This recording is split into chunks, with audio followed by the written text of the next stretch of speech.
The committee will please come to order. A quorum is present. Without objection, the chair is authorized to declare a recess at any time. Pursuant to Committee Rule 5B and House Rule 11, Clause 2, the chair may postpone further proceedings today on the question of approving any measure or matter or adopting an amendment on which a recorded vote or the yeas and nays are ordered. The committee will continue to use the electronic system for recorded votes on amendments and passage of the bills before the committee. Of course, should any technical issues arise, which they unfortunately do from time to time in this committee room, we will immediately transition to traditional roll call votes. Any procedural or motion-related votes during today's markup will be dispensed with by a traditional roll call vote. The first order of business is to welcome the return of our newest member and a great former member, Representative Presley of Massachusetts, to the committee. Congresswoman Presley has been a member of the House since 2019, and before that, she served 8 years on the Boston City Council. Congresswoman Presley also spent her first 2 terms on this committee, serving during the 116th and 117th Congresses, and want to welcome you back, Representative Presley, and I now recognize Ranking Member Raskin to issue any comments he may have. Mr. Chairman, thank you very much. I also would like to welcome back our friend and colleague, Ms. Presley. We've been far poorer in your absence, and we are far richer again in your presence and with your return. I yield back, Mr. Chairman. Gentleman yields back. The next order of business is ratifying the new subcommittee roster. The clerks have distributed the roster electronically. I ask unanimous consent that the committee approve the appointments and assignments as shown on the roster. Without objection, the subcommittee roster is approved. Our first item for consideration is H.R. 4552, Federal Information Security Modernization Act of 2023. The clerk will please designate the bill. H.R. 4552, Federal Information Security Modernization Act, a bill to improve the cybersecurity of the federal government and for other purposes. Without objection, the bill should be considered as read and open for amendment at any point. Without objection, so ordered. The chair recognizes himself to offer an amendment in the nature of a substitute. The clerk please designate the amendment. An amendment in the nature of a substitute to H.R. 4552 as offered by Mr. Comer of Kentucky. Without objection, the amendment is considered as read, and the substitute will be considered as original text for the purposes of further amendment. I recognize myself for 5 minutes for a statement on the bill and the amendment. I'm pleased to be considering the bipartisan and bicameral H.R. 4552, the Federal Information Modernization Act, or FISMA. FISMA. This is the second time in 4 years the committee has considered sweeping FISMA reform, the primary law governing federal agency cybersecurity. We passed a similar version of this bill out of committee in February 2022 before negotiations with the Senate stalled at the end of the last Congress. Since then, the bill has undergone substantial revision with additional updates, even since its reintroduction last July. My amendment in the nature of a substitute reflects the many positive discussions we have had with the Senate, the administration, and industry stakeholders. The U.S. government's increasing use of and reliance on technology to provide information and services to all Americans makes federal information systems a constant target of hostile nations, criminal organizations, and other malicious actors. It's been nearly 10 years since Congress last addressed the legislative structure and framework in such a comprehensive manner. In that time, we have seen all manner of enemies unleash a nonstop barrage of cyber attacks against American companies and federal agencies. In addition to the increasing amounts of attacks, cyber attacks are becoming more sophisticated, and the damage they can inflict puts our nation's security, our national security, economy, even the personal safety of the American people at risk. As these threats evolve, our cybersecurity laws, FISMA, must also evolve. A critical element of this legislation is to avoid box-checking exercises. The bill provides the executive branch with the tools it needs to update cyber policies without putting in overly prescriptive and rigid technical mandates into law. With the changes in my A&S, the committee has made every effort to reduce agency turf wars and prevent duplicative efforts that only waste scarce resources and valuable time. My ANS helps further clarify the bill's reforms to the roles, responsibilities, and reporting channels of key federal agencies. The Office of Management and Budget, which sets cyber policy, the Department of Homeland Security, which provides operational assistance, and the National Cyber Director, which coordinates agency incident response and congressional reporting. This bill also codifies the Federal Chief Information Officer within the Office of Management and Budget with a direct FISMA policy coordination role under National Cyber Director. Overall, the ANS to H.R. 4552 represents a prudent and effective response to recent cyber attacks against our nation and intrusions of American information systems. It updates authorities to strengthen the federal government's cyber defense as technology evolves and threats become more sophisticated, persistent, and malicious. I want to thank Representative Mace and Conley, the co-leads of our Cybersecurity Subcommittee, for their sponsorship, as well as Ranking Member Raskin and his staff's hard work and bipartisan collaboration to help us bring this bill up today. I urge my colleagues to support this legislation so that we may enact this important reform into law as soon as possible. I now recognize Ranking Member Raskin, an original co-sponsor of the bill, for his statement. And thank you, Mr. Chairman. I'm proud of our strong bipartisan record on FISMA, and I'm grateful for your partnership and hard work, Mr. Chairman, on this vital legislation to modernize the cybersecurity framework. The world's democratic governments are under the constant threat of cyber attack by malign state actors and cyber criminals alike, posing grave risks to our institutions and the ability of government to serve our citizens. As just a few recent examples, last August, the Canadian government stated that a highly sophisticated Chinese state-sponsored actor hacked into one of its scientific research agencies. The same month, the UK announced that Russian hackers had stolen information about tens of thousands of British citizens through a hack of its electoral commission that had begun 2 years prior. In this January, Australia suffered its largest government cyber attack to date when Russian hackers stole 2.5 million documents from 65 departments and agencies. The U.S. has not been spared from these kinds of cyber attacks. In FY 2022, federal agencies reported more than 30,000 federal information security incidents, and OMB reported 3 major cyber incidents, all affecting personally identifiable information. In 2023, the U.S. Marshal Service suffered a ransomware attack related to sensitive law enforcement information.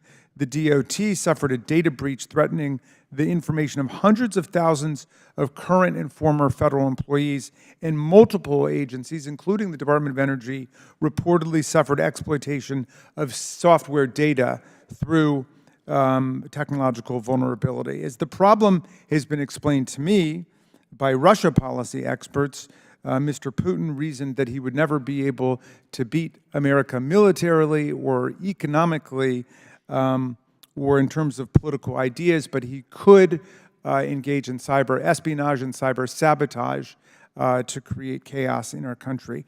President Biden has taken essential steps to strengthen our nation's cybersecurity, issuing a 2021 executive order requiring agencies to implement a host of cybersecurity measures and issuing a comprehensive national cyber strategy and implementation plan last year. Now Congress must act by passing FISMA to modernize this act, the cybersecurity framework, and requirements that protect our federal information technology, data, and networks. This bill is the product of years of cooperative bipartisan work with our Senate counterparts, the administration, experts, and industry. Among its many provisions, the bill clarifies the assignment of cybersecurity roles and responsibilities, including the National Cyber Director, which had not yet been established when the last FISMA modernization was signed into law a decade ago. The bill codifies the role of the OMB Federal Chief Information Security Officer and strengthens civil liberties protections, including by requiring designation of chief privacy officers at federal agencies. It also promotes modernization and next-generation cybersecurity principles that will allow agencies to prioritize cybersecurity risks with accurate, real-time information.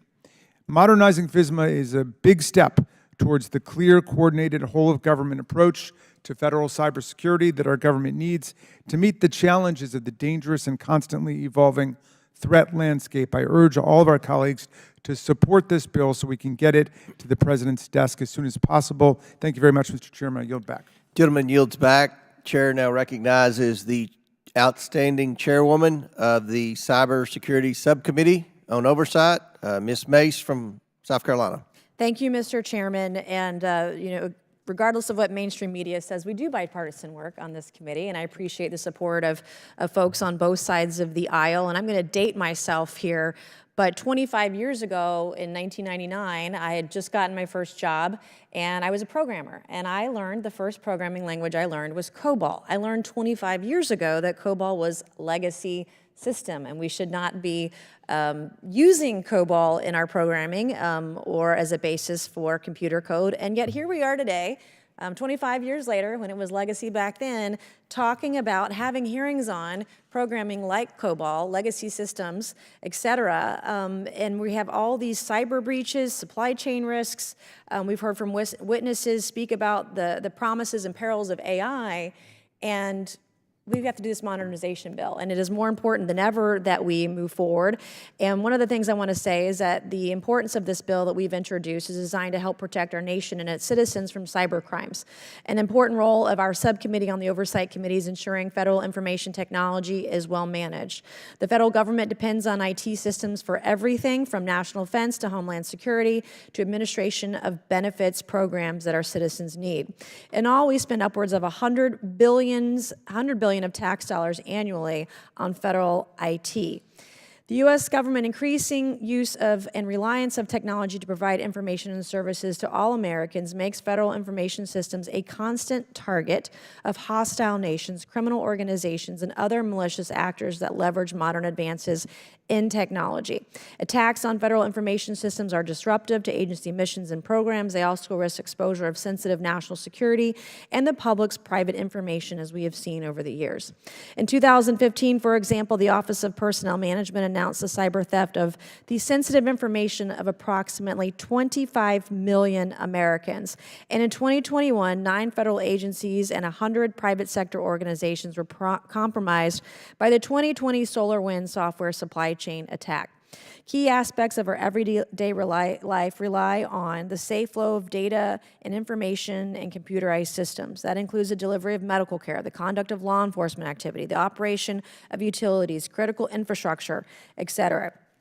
Cyber attacks have real consequences. One study estimated that malicious cyber activity costs the U.S. economy more than $100 billion annually, and another report estimated the annual cost to be $250 billion every single year. Aside from the dollar loss, these breaches erode trust in key institutions, including the federal government.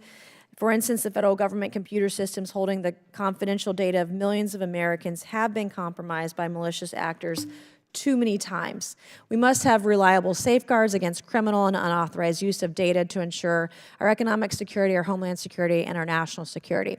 The American people and those of us who serve on their behalf here in Congress are angry that foreign adversaries such as China are using cyber warfare to attack and weaken our country. Defending ourselves against such threats and such adversaries requires intelligent, coordinated action and modernization at the federal level. In other words, it requires FISMA. And so the product of this bipartisan, bicameral coordination with the Senate companion being led by Senators Peters and Hawley, the legislation reflects and incorporates positive input from federal agencies and industry stakeholders. This bill underscores the ongoing need to modernize the protection of federal information systems with clear, coordinated, whole-of-government approach to federal cybersecurity. So I would like to thank the chairman and ranking member for supporting this bill and hope we can pass it out of committee unanimously. Thank you, and I yield back. Thank you. Does any other member seek recognition on the bill? Mr. Chairman. For what purpose does the gentleman from Texas seek recognition? Mr. Chairman, at the appropriate time, I would offer an amendment. The clerk will distribute the amendment to all members. Okay. The clerk will designate the amendment. Amendment to H.R. 4552 as offered by Mr. Sessions of Texas. Without objection, the amendment is considered as read. I reserve a point of order. The gentleman from Texas, Mr. Sessions, is recognized for 5 minutes to explain his amendment. Mr. Chairman, thank you very much. And let me start by saying that the gentlewoman, the young chairwoman of the subcommittee, Ms. Mace, has done an outstanding job, which I do support the bill, as well as the bipartisan work that would accompany that. Mr. Chairman, I rise to offer an amendment to the Federal Information Security Modernization Act of 2023 to simplify and harmonize private sector reporting requirements for major cybersecurity incidents. As our young chairman has noted, FISMA is intended to improve federal government effectiveness when it comes to cybersecurity coordination across agencies. It also makes sure that we all get it right when we deal with federal agencies and we understand what those reporting processes are. My amendment would make one such improvement to provide clarity for critical infrastructure providers to report major incidents to the federal government when facing a cyber attack. Mr. Chairman, I want you to know that in dealing with the airline industry, I received information as of late that gave them, when they reviewed this bill, the confidence that what Ms. Mace did and those co-sponsors was a fine opportunity, but they felt like that they had already been provided such instruction by law. This amendment would change reporting obligations to refer to those found in the Cyber Incident Reporting for Critical Infrastructure Act, which passed the House in 2022. This particular group of airlines, under what might be known as Airlines for America, believe that they already have been given specific information about the need and responsibility for them to report, and they believe that this current law regarding critical infrastructure entities has already been undertaken. And so they believe this would create uncertainty and perhaps open up to them some questions about under which circumstances and under what conditions they would need to report to be under this language and new law.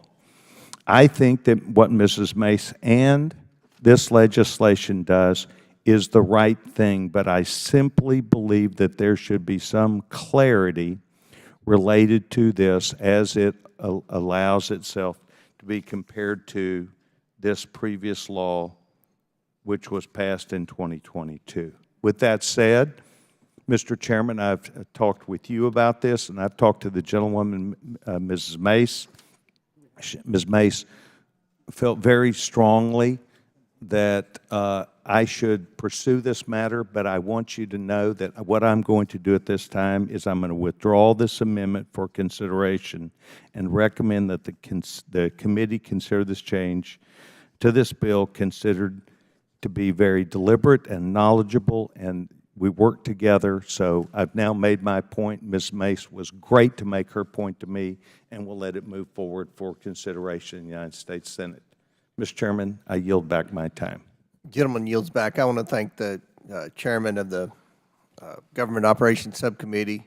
I, too, Mr. Sessions, am sensitive to the burdens and confusion that can accompany over-reporting requirements.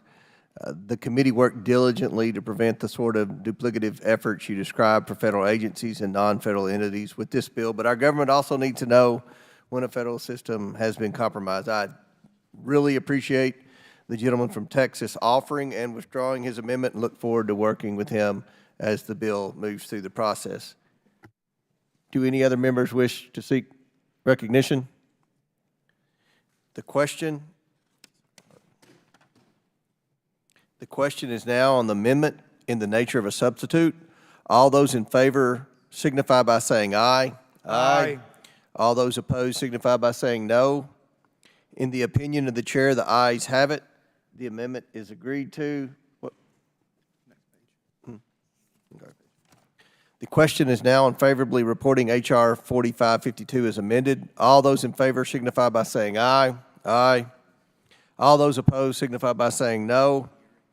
In the opinion of the chair, the ayes have it, and the bill is ordered favorably as amended. What purpose does the gentleman from Texas seek recognition? May I ask for a recorded vote? Recorded vote has been ordered as previously announced. Further proceedings on the question will be postponed. Our next item for consideration is H.R. 7523, Government-Wide Executive Councils Act. The clerk will please designate the bill. H.R. 7523, Government-Wide Executive Councils Act, a bill to establish the Office of Executive Councils and for other purposes. Without objection, the bill shall be considered as read and open for amendment at any point. Without objection, so ordered. The chair recognizes himself to offer an amendment in the nature of a substitute. The clerk will please designate the amendment. An amendment in the nature of a substitute to H.R. 7523 as offered by Mr. Comer of Kentucky. Without objection, the amendment is considered as read, and the substitute will be considered as original text for the purposes of further amendment. I now recognize myself for 5 minutes for a statement on the bill and the amendment. This bill, the Government-Wide Executive Councils Reform Act, provides Congress with additional oversight of 6 existing government-wide executive branch councils. These existing councils are important to developing and implementing government-wide policy changes across practice areas, including financial management, information technology, data management, procurement, human resources management, and performance and transparency. The councils represent the leaders of agencies who are charged with implementing the type of government-wide policy mandates and reforms that are unique jurisdiction of the House Oversight Committee. This bill makes consistent requirements for these 6 councils, ensuring that each council maintains a publicly accessible website, publishes a strategic plan, and provides technical assistance directly to Congress. This bill also provides statutory authorization and imposes transparency requirements on the existing Office of Executive Councils and the General Services Administration, which was established to provide administrative and technical support, meeting space, and staffing to these government-wide councils. Lastly, this bill updates the leadership of each council to ensure that the council is led by the appropriate senior officer within the Office of Management and Budget. This bill establishes important new oversight and policy tools for our committee. I want to thank my colleagues, Representative Timmons and Ro Khanna, for their bipartisan work on this bill. I urge my colleagues to support this good government bill. I now recognize Ranking Member Raskin for his statement. And thank you, Mr. Chairman. I favor this bill, which would establish the Office of Executive Councils within GSA. This office would provide assistance to several government-wide policymaking entities, including the Chief Acquisition Officers Council, the Chief Financial Officers Council, the Chief Human Capital Officers Council, and the Performance Improvement Council. Each of these councils would be required to provide legislative, policy, project funding, or shared services recommendations to OMB related to their own area of expertise. They would also serve as a primary advisory body to OMB on the development and execution of the federal government performance plans and priority goals, and would be required to publish a strategic plan updated every 2 years.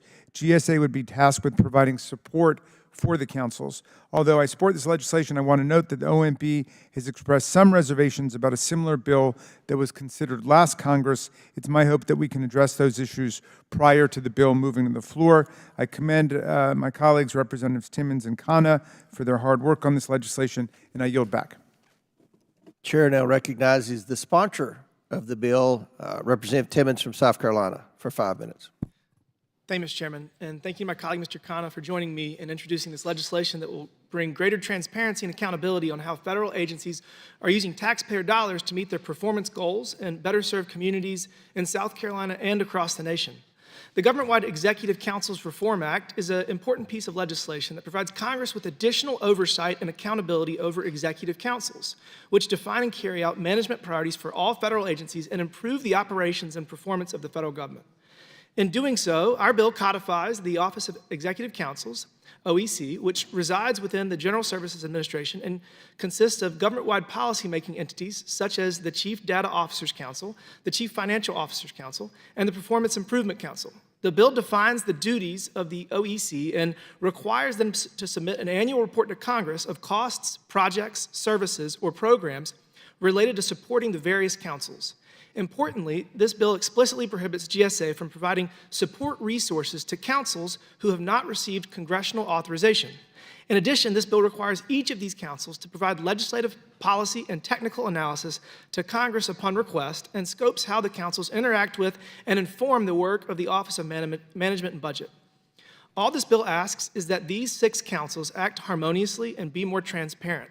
This is common sense, good government legislation that I urge all of my colleagues to support. With that, I would like to thank Chairman Comer for holding this markup and thank Representative Khanna for help carrying this bill. I urge all members of this committee to support it. Thank you, Mr. Chairman. I yield back. Gentleman yields back. Do any other members seek recognition on the bill? The question is now on the amendment in the nature of a substitute. All those in favor signify by saying aye. Aye. All those opposed signify by saying no. In the opinion of the chair, the ayes have it. The amendment is agreed to.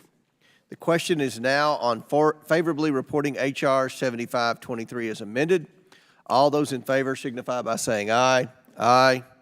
All those opposed signify by saying no. In the opinion of the chair, the ayes have it, and the bill is ordered favorably reported as amended. Chair, for what purpose does the Representative Cloud seek recognition? I ask for a recorded vote. A recorded vote is ordered as previously announced. Further proceedings on the question will be postponed. Moving on. Our next item for consideration is H.R. 7532, Federal AI Governance and Transparency Act.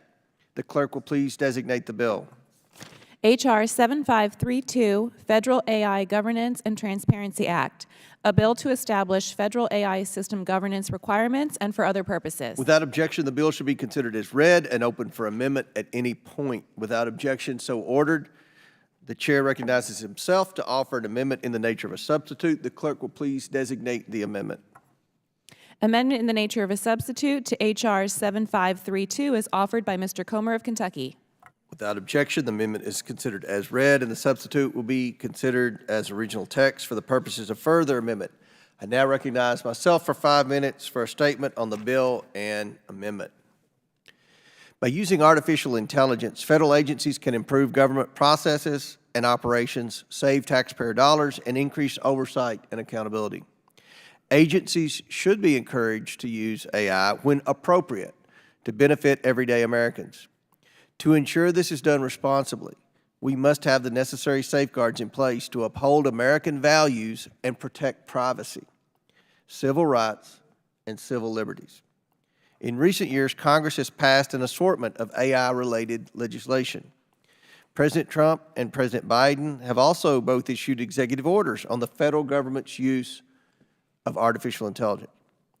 All of this recent policy has produced positive but disjointed and sometimes contradictory directives regarding how federal agency AI systems should be managed. This has made it difficult for agencies to implement these policies and challenging for industries to adapt. That is why I'm excited to take up my bill, the Federal AI Governance and Transparency Act, which I've worked with the gentleman from Maryland, Ranking Member Raskin, as well as Representatives Mace, Ocasio-Cortez, Higgins, Conley, Langworthy, and Khanna. This bipartisan legislation centrally codifies, consolidates, and streamlines existing policies and law on federal agency use while providing the clarity necessary to ensure responsible and transparent use of federal AI systems. For instance, this legislation codifies widely recognized principles for the responsible use of AI, which were first established in 2020 by President Trump's executive order promoting the use of trustworthy artificial intelligence in the federal government. This bill creates this transparency by requiring the public notice of federal AI systems that are either high risk or interact with sensitive personal records covered by the Privacy Act. These public notices, called AI governance charters, must include basic information that the agency and public should know about how these AI systems are used and how they were developed. For instance, information on testing and validation processes, descriptions of data assets, impacted personal records, and downstream impacts on agency programs or determinations. By centrally streamlining and consolidating existing federal AI policy and establishing AI governance charters, this legislation provides safeguards for federal AI systems. By implementing these common sense policies now, this legislation establishes a strong baseline for transparency of future AI use in the federal government. Again, I thank Ranking Member Raskin and Representatives Mace, Ocasio-Cortez, Higgins, Conley, Langworthy, and Khanna for their work on this important issue. I urge my colleagues to support this timely and important piece of legislation, and I yield to Ranking Member Raskin for his opening statement. Thank you, Mr. Chairman. Like the telephone, the computer, and the internet, artificial intelligence is a revolutionary new technology sure to remake our society, our commerce, our government, and our lives. In Congress, we have to act to make sure that AI works to improve governmental services and not to undermine our constitutional rights, civil liberties, and values. With these imperatives in mind, Chairman Comer and I introduced the H.R. 7531, the Federal Artificial Intelligence Governance and Transparency Act, along with a remarkable list of co-leads, my esteemed colleagues, Ms. Ocasio-Cortez, who's representing committee Democrats on the new task force on artificial intelligence in the House. Mr. Conley is the ranking member of our cybersecurity subcommittee, and Mr. Khanna, who has also been a strong voice in the field. On the Republican side, the bill has the notable support of our distinguished colleagues, Ms. Mace, Mr. Higgins, and Mr. Langworthy. Not many bills or Oversight Committee priorities are capable of assembling a co-lead roster representing such a diverse group of distinguished members. President Biden took relevant action on this matter in his sweeping executive order of last October on the safe, secure, and trustworthy development and use of artificial intelligence. The Federal AI Governance and Transparency Act would now complement and supplement that order. While AI itself is complex, the goals of the bill are simple: to ensure that any federal AI use promotes the fair, just, and impartial treatment of all, and to create an oversight framework that will help Congress effectively meet the challenges of this powerful new technology over time. The bill would make sure that federal AI use is governed by a clear set of standards. Federal AI use should be verifiably accurate, ethical, reliable, and effective, transparently and appropriately disclosed to the public, and consistent with the Constitution and all other applicable laws and policies, including those protecting freedom of speech, privacy, civil rights, civil liberties, and an open and transparent government. The federal use of AI should be purposeful and performance-driven and should not work to disproportionately benefit or harm certain individuals or entities. It should be not only safe and secure, but resilient when it comes to systematic vulnerabilities, adversarial manipulation, and other kinds of manipulation and exploitation. It should be informed by an explainable understanding of the purpose, operations, risks, and outcomes of AI applications. It should be responsibly managed and overseen, including through engagement with affected communities, and it should be overseen through accountable and appropriate safeguards, with compliance monitored, audited, and documented, and with relevant agency personnel receiving the training they need for successful compliance. To implement all these standards, the bill directs OMB to issue guidance, policies, and best practices related to AI. It also clarifies the responsibility of federal agencies to assess and reduce risks, periodically test and evaluate procedures and controls, and conduct regular personnel training programs. The bill sets up new accountability mechanisms to provide Congress and the public with the information needed to ensure transparency and oversight. It would establish a notification process for individuals or entities affected by an agency determination that has been substantively and meaningfully influenced by artificial intelligence, and it requires agencies to ensure their existing appeals processes provide the opportunity for an alternative review independent of AI.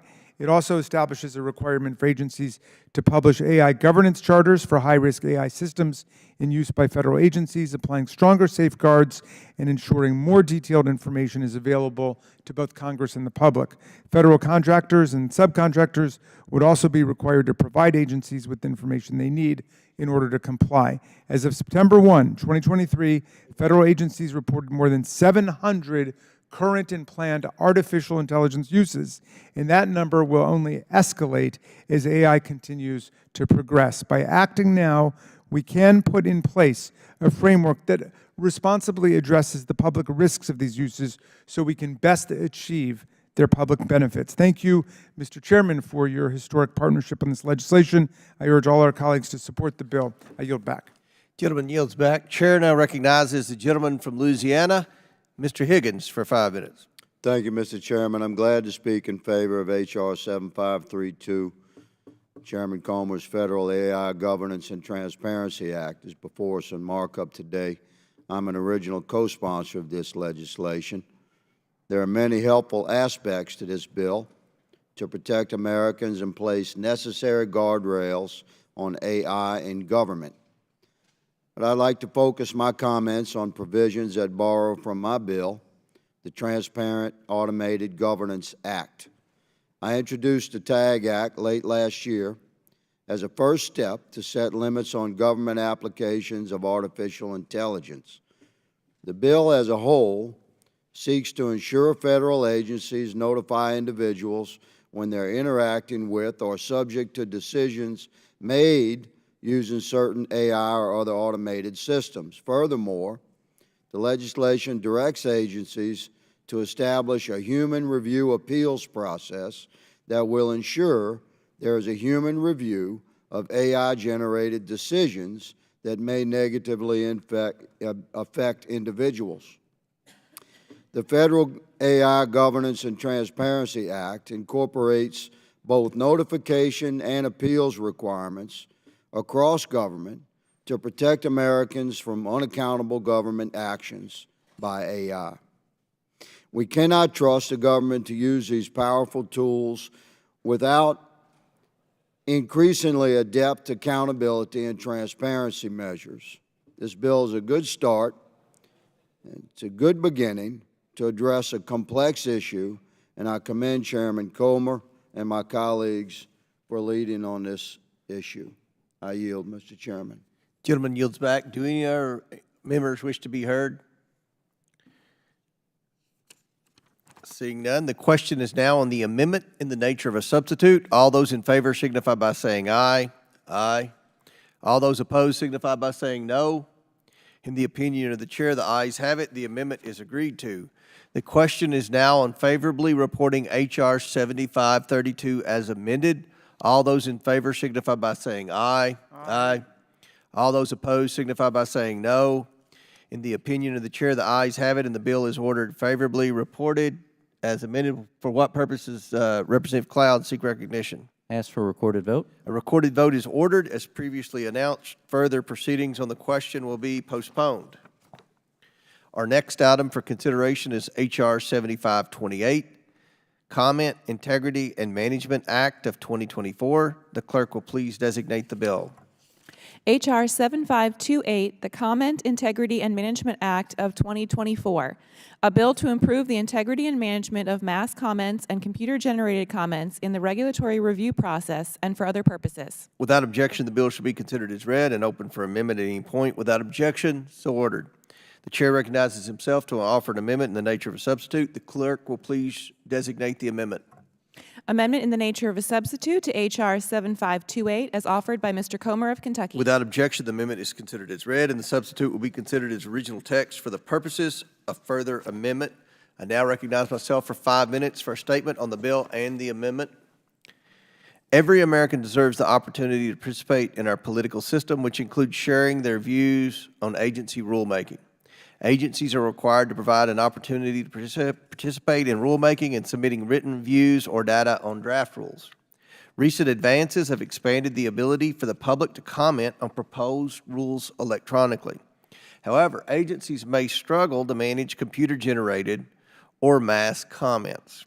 This bill provides additional support to agencies navigating these new challenges by allowing them the flexibility necessary to manage electronic comments. This bill requires agencies to verify that any comment submitted electronically has been submitted by an actual human. This bill also provides agencies with additional authorities to assist with its processing and analyzing of mass comments submitted electronically. These new authorities would require agencies to identify, to the extent practical, if the comment is a mass comment and indicate this identification on any publicly available copy of the comment. This bill also requires agencies to establish and make public any policies they have regarding how they will manage, post, or consider computer-generated and mass comments during the rulemaking process. Further, this legislation requires the Office of Management and Budget to issue guidance to agencies and requires the GAO to submit a report to Congress on computer-generated comments. It's time that our federal agencies adapt their processes to accommodate the latest technologies. H.R. 7528 helps ensure every American is heard and not drowned out by an influx of computer-generated comments. I want to thank Representative Clay Higgins for his ideas and work in developing this necessary legislation. I encourage my colleagues to support this good government proposal, and I now recognize the ranking member for his statement. Mr. Chairman, thank you. Technological advances have expanded access to the federal agency's online rulemaking dockets, and they have made it a lot easier for the public to comment on proposed rules, and that's a great thing. At the same time, in some recent high-profile rulemakings, agencies have received a very high volume of duplicative and identical comments, which has created some challenges for agencies in processing comments and managing their online rulemaking dockets. This bill is designed to help agencies manage mass comments and computer-generated comments submitted in response to proposed rules. It's not intended in any way to discourage or deter mass comments, which are a vital part of the regulatory process, and I would strongly oppose the legislation if that were its purpose or its effect. The bill would allow agencies to post a representative sample of mass comments, but if they choose to do that, they are also required in the legislation to post the precise number of identical comments received. The bill would also require agencies within 1 year to establish policies for handling computer-generated comments consistent with this legislation.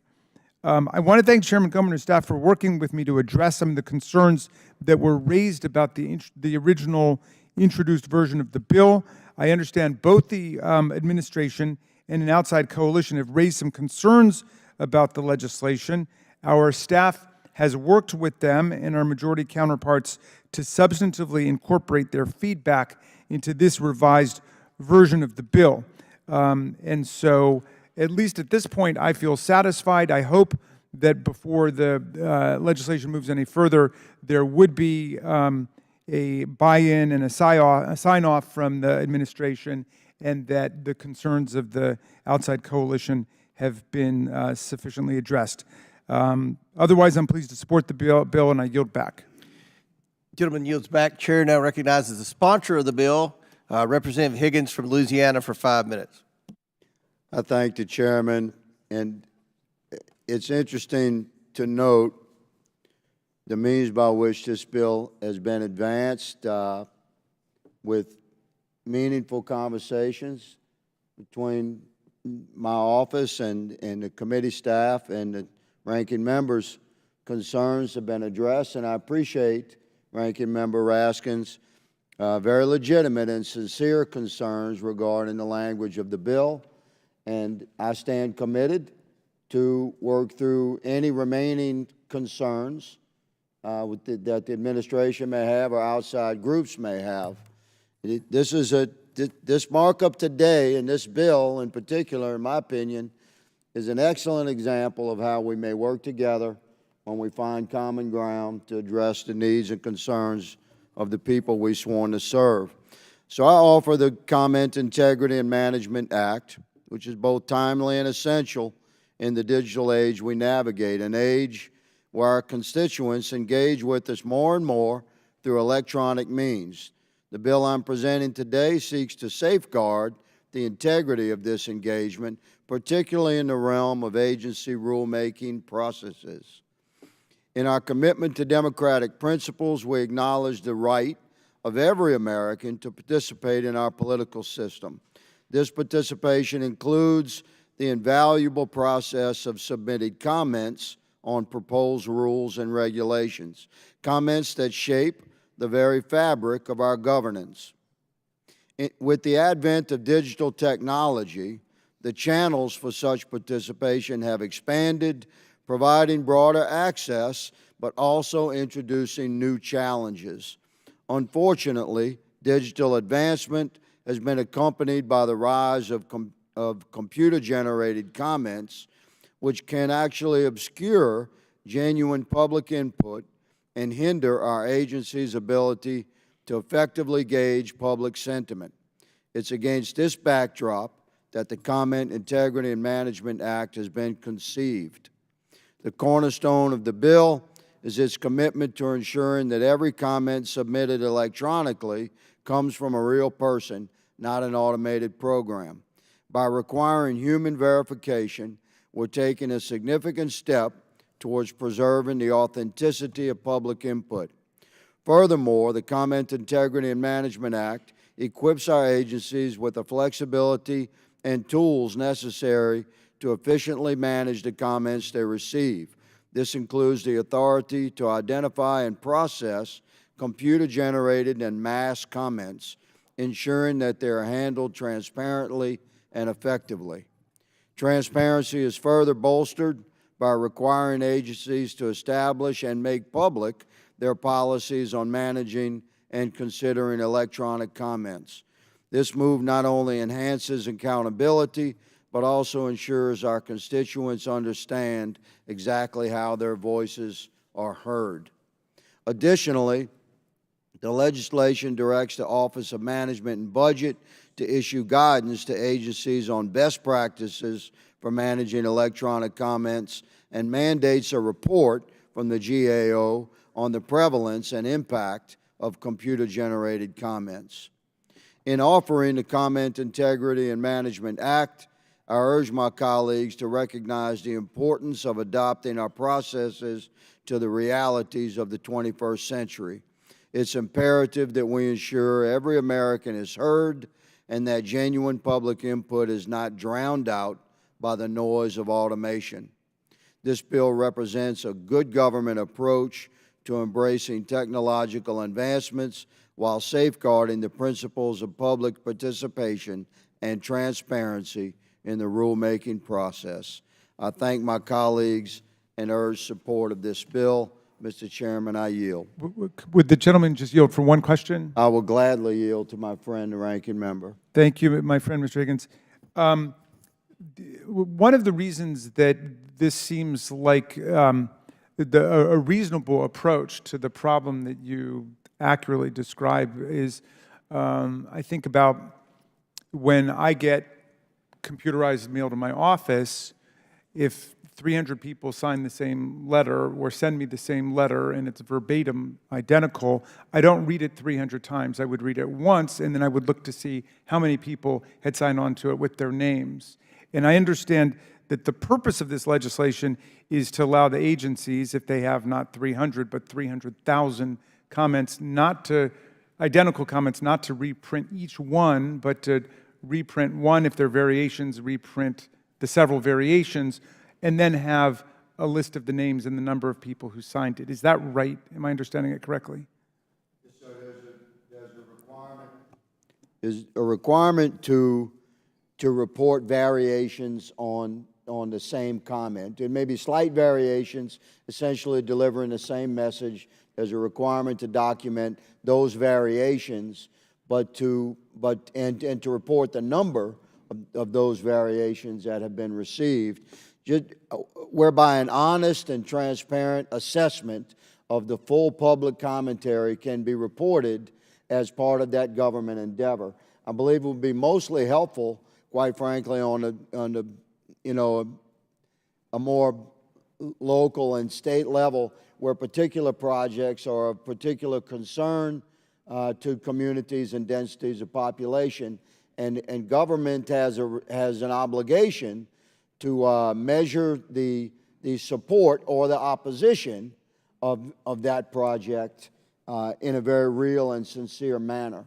So this is a legitimate effort to accurately document the commentary of the citizenry that we serve, but to further that accuracy by reporting the numbers of that comment that was received by automation or robotic correspondence. And if I might, it is further consistent with the language and your intent with this legislation to say that if I'm a citizen and I get a 3-paragraph suggested comment to say send into the Food and Drug Agency or whatever, and I wanted to add a couple paragraphs of my own describing my own family's experience or whatever, that one would have to be posted separately because at that point it becomes distinctive. That's the purpose, yes, sir. Okay. Because that would be considered a variant of a common message that has been received. So it would be required to be reported, yes, sir. Okay, thank you very kindly, and I yield back. Gentleman yields back. Do any other members seek recognition? The question is now on the amendment in the nature of a substitute. All those in favor signify by saying aye. Aye. All those opposed signify by saying no. In the opinion of the chair, the ayes have it. The amendment is agreed to. The question is now on favorably reporting H.R. 7528 as amended. All those in favor signify by saying aye. Aye. All those opposed signify by saying no. In the opinion of the chair, the ayes have it, and the bill is ordered favorably reported. For what purpose does Representative Cloud seek recognition? Ask for a recorded vote. Recorded vote is ordered as previously announced. Further proceedings on the question will be postponed. The committee will suspend for 5 minutes because we're waiting for the sponsor, Representative Biggs. He is en route and should be here. He may be here in 2 minutes, but we'll suspend for a few minutes.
The committee will come back to order. Our next item for consideration is H.R. 7533, Modernizing Retrospective Regulatory Review Act.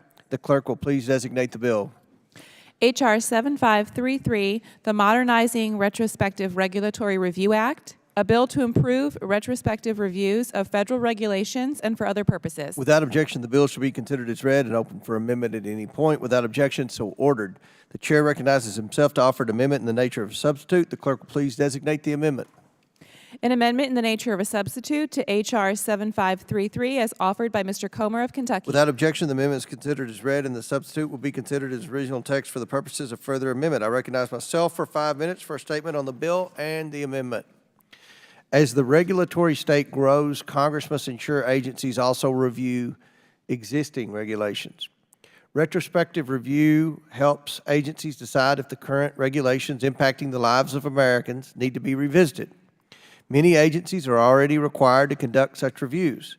Technology, such as artificial intelligence, has the potential to make these reviews more efficient and cost-effective and can improve the accuracy of the final assessments. The Modernizing Retrospective Regulatory Review Act requires the Office of Management and Budget to issue guidance on how agencies can use technology in the retrospective review process. The bill also requires the Office of Information and Regulatory Affairs to submit a report to Congress assessing whether existing federal regulations are available in a machine-readable format. This would ensure agencies are able to use new technology to complete retrospective reviews and follow a plan to do so. Under the bill, agencies must identify all regulations that require or would benefit from retrospective review. The Oversight Committee remains committed to reforming the federal government's regulatory functions. I encourage my colleagues to support this targeted bill that increases efficiency within our federal government's regulatory review process. I want to thank Representative Biggs from Arizona for his work in developing this common sense legislation. I now recognize Ranking Member Raskin for his statement. Thank you, Mr. Chairman. I hate to break our string of bipartisan victories today, but I can't quite support this bill in its current form. The bill would require the administrator of OIRA at OMB to issue a report within 6 months on the progress of the federal government in making regulations available in a machine-readable format. That's a laudable goal.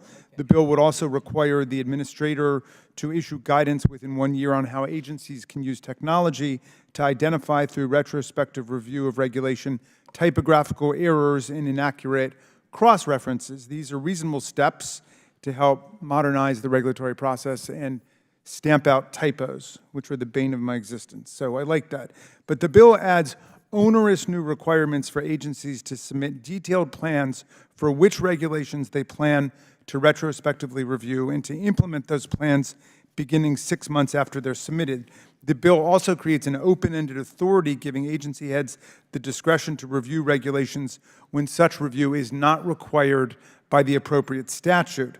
This could be a dangerous tool in the wrong hands and allow for more resources being used on reviewing rules than writing them, which I suspect might please the author of this bill. I have a letter from the Coalition for Sensible Safeguards that addresses these issues in detail, and I ask unanimous consent to include that in the record. Without objection, so ordered. I might hope that these concerns could be resolved before the legislation moves to the floor, but I do want to register these strong objections, and I'm happy to yield back. Gentleman yields back. I now recognize the sponsor of the bill, Representative Biggs from Arizona, for 5 minutes. Thank you, Chairman Comer, and thank you, Ranking Member Raskin, for your input.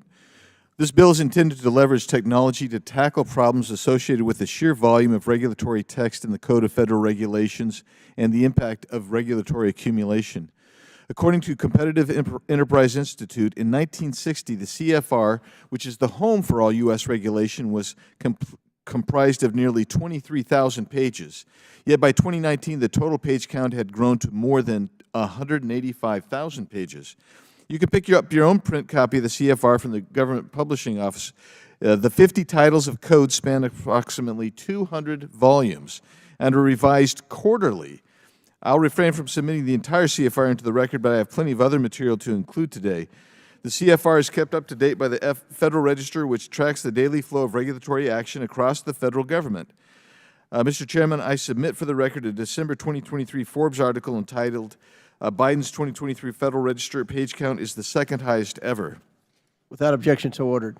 The article notes that the 2023 Federal Register finished with more than 90,000 pages of rules and regulations, up from nearly 80,000 pages in 2022, and only outpaced President Obama's record of 95,894 pages in 2016, was only outpaced by that. The final year of the Trump administration saw around 86,000 pages, which was up from the previous 3 years of his administration. The article goes on to make the important point: page and rule counts are not a precise measure of the impact of regulation, but the sheer volume of regulations on the books presents its own set of challenges. And I will say, I'm pointing it out, both parties have the same problem. It just keeps it growing. In 2014, the Administrative Conference of the U.S. put out a guidance document stating, traditionally, federal regulatory policymaking has been a forward-looking enterprise.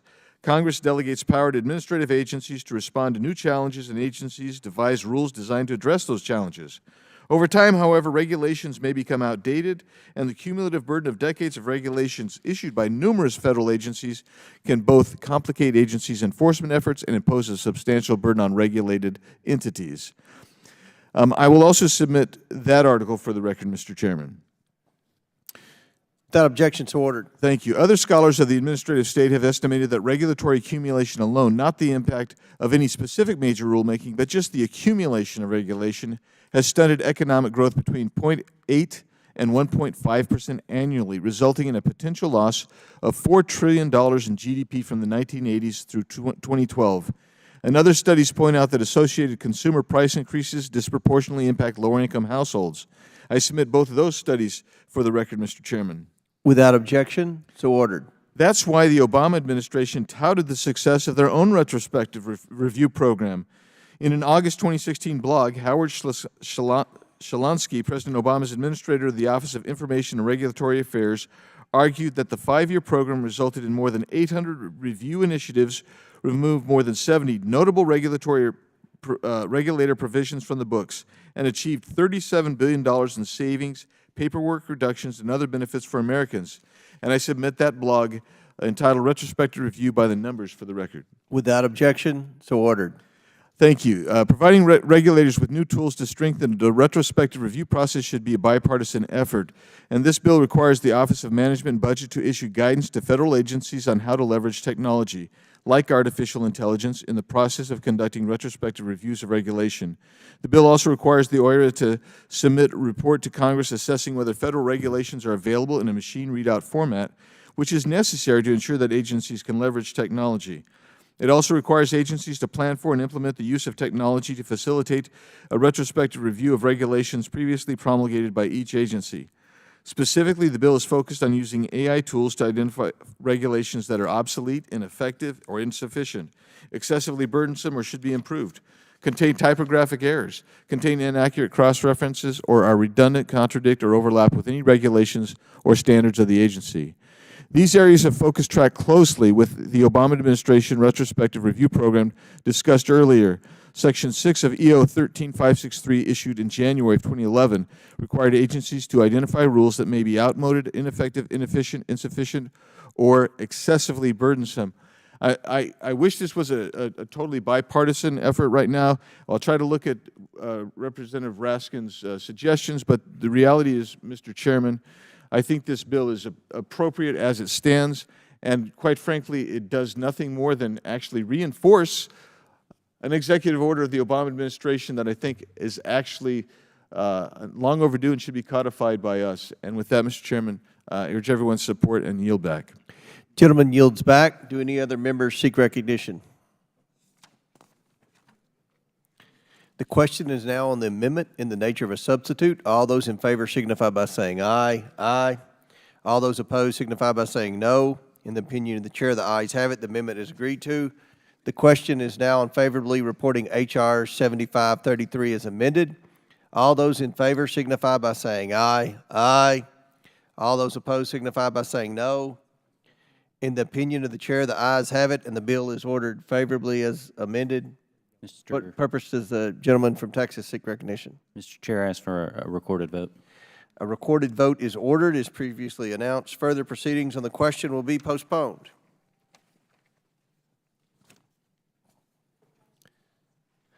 I ask the unanimous consent to enter the following statement of support into the record. A statement from Net Choice in support of H.R. 7532, the Federal AI Governance and Transparency Act. Without objection, so ordered. Our next item for consideration is H.R. 7525, Special District Grant Accessibility Act. The clerk will please designate the bill. H.R. 7525, the Special District Grant Accessibility Act, a bill to require the Director of the Office of Management and Budget to issue guidance to agencies requiring special districts to be recognized as local government for the purpose of federal financial assistance determination. Without objection, the bill should be considered as read and open for amendment at any point. Without objection, so ordered. The chair recognizes himself to offer an amendment in the nature of a substitute. The clerk will please designate the amendment. An amendment in the nature of a substitute to H.R. 7525, offered by Mr. Comer of Kentucky. Without objection, the amendment is considered as read, and the substitute will be considered as original text for the purposes of further amendment. I recognize myself for 5 minutes for a statement on the bill and the amendment. Today, we have an opportunity to address an issue affecting Americans across the country. Many Americans receive essential services through special districts, units of local government authorized under state law to deliver specific services to communities. There are approximately 35,000 special districts across the country in every state. Some examples of special districts are ambulance service districts, drainage districts, emergency service boards, and flood control districts, just to name a few. These special districts provide critical services to mostly rural communities across the nation. OMB already recognizes special districts as units of local government similar to townships or villages, yet special districts often struggle to compete for or access federal funding. The Special District Grant Accessibility Act works to solve this problem and ensures that special districts are on equal footing with other units of local government. This bill requires the Office of Management and Budget to issue guidance to federal agencies emphasizing how special districts should be recognized as a unit of local government. This legislation is supported by the National Special Districts Coalition. I want to thank Representative Fallon for his work in developing this important bipartisan bill. Before I yield to the ranking member, I want to ask unanimous consent to enter the following letter of support into the record. A letter from the National Special Districts Coalition in support of Representative Fallon's bill. Without objection, so ordered. Now I recognize Ranking Member Raskin for his opening statement. Mr. Chairman, thank you. H.R. 7525, the Special District Grant Accessibility Act, is a bipartisan measure that takes a positive step forward toward ensuring that federal policy better reflects the complexities of local government and how it works. Congress confronted these complexities when we acted to send aid to local governments during the coronavirus pandemic. This included Committee Democrats' work with the Biden-Harris administration to provide $350 billion in direct financial assistance to more than 30,000 governments across America, the vast majority of which were small local governments, and many of whom received significant federal assistance for the first time. This bill would provide further clarity around special districts, a specific unit of local governments. According to the National Special Districts Coalition, there are roughly 35,000 of such special districts across America that play a big role in delivering essential governmental services like wastewater treatment and fire protection to millions of our people.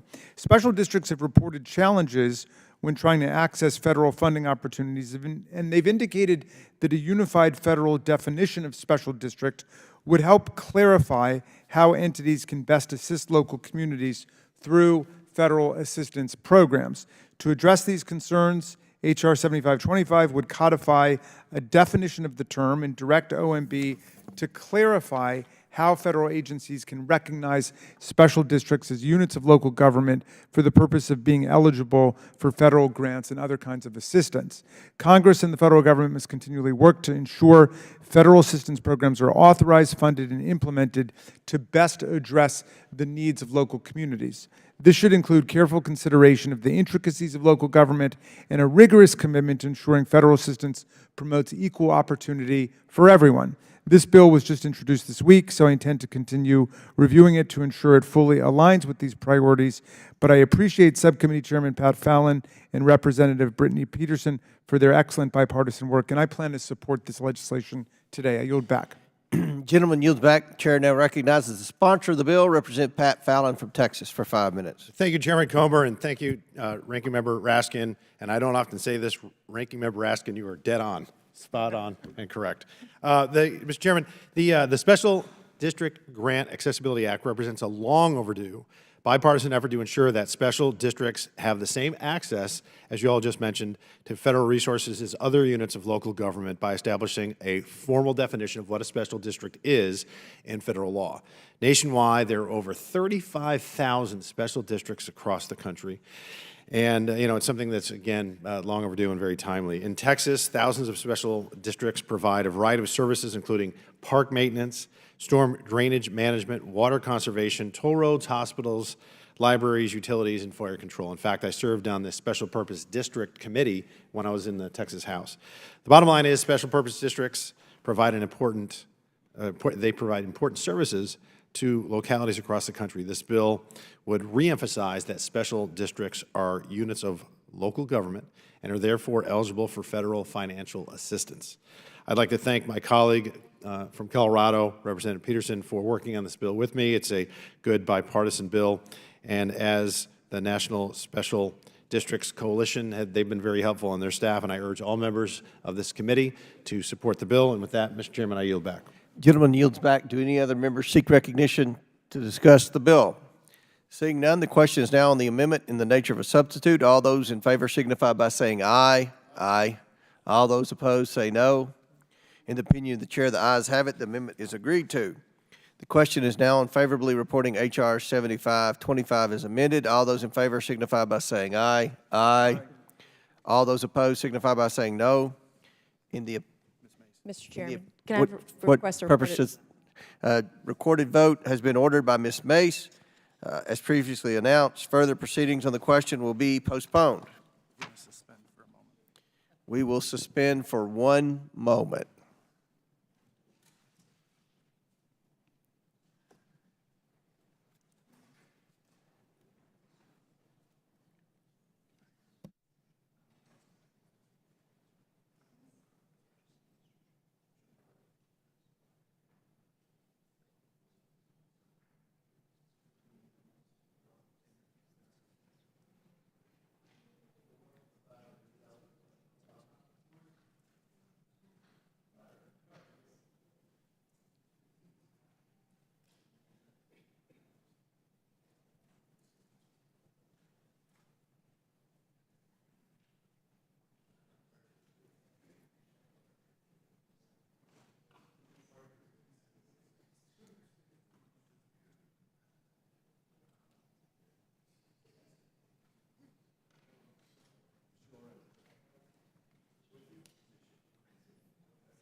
Our next item for, the committee will reconvene. Our next item for consideration is H.R. 7530, D.C. Criminal Reforms to Immediately Make Everyone Safer Act. The clerk will please designate the bill. H.R. 7530, the D.C. Criminal Reforms to Immediately Make Everyone Safer Act, a bill to make reforms to the D.C. Code regarding criminal sentencing, requiring a public website for juvenile crime data and for other purposes. Without objection, the bill shall be considered as read and open for amendment at any point. Without objection, so ordered. The chair recognizes himself to offer an amendment in the nature of a substitute. The clerk will please designate the amendment. An amendment in the nature of a substitute to H.R. 7530 as offered by Mr. Comer of Kentucky. Without objection, the amendment is considered as read, and the substitute will be considered as original text for the purposes of further amendment. I now recognize myself for 5 minutes for a statement on the bill and the amendment. I'm very happy to support H.R. 7530, a bill providing common sense reforms to the District of Columbia Criminal Code. This committee has held 3 hearings with D.C. officials. I and others on this committee have met privately with various D.C. officials to discuss the crime crisis in our nation's capital. Throughout this week, one thing has been made very clear to us.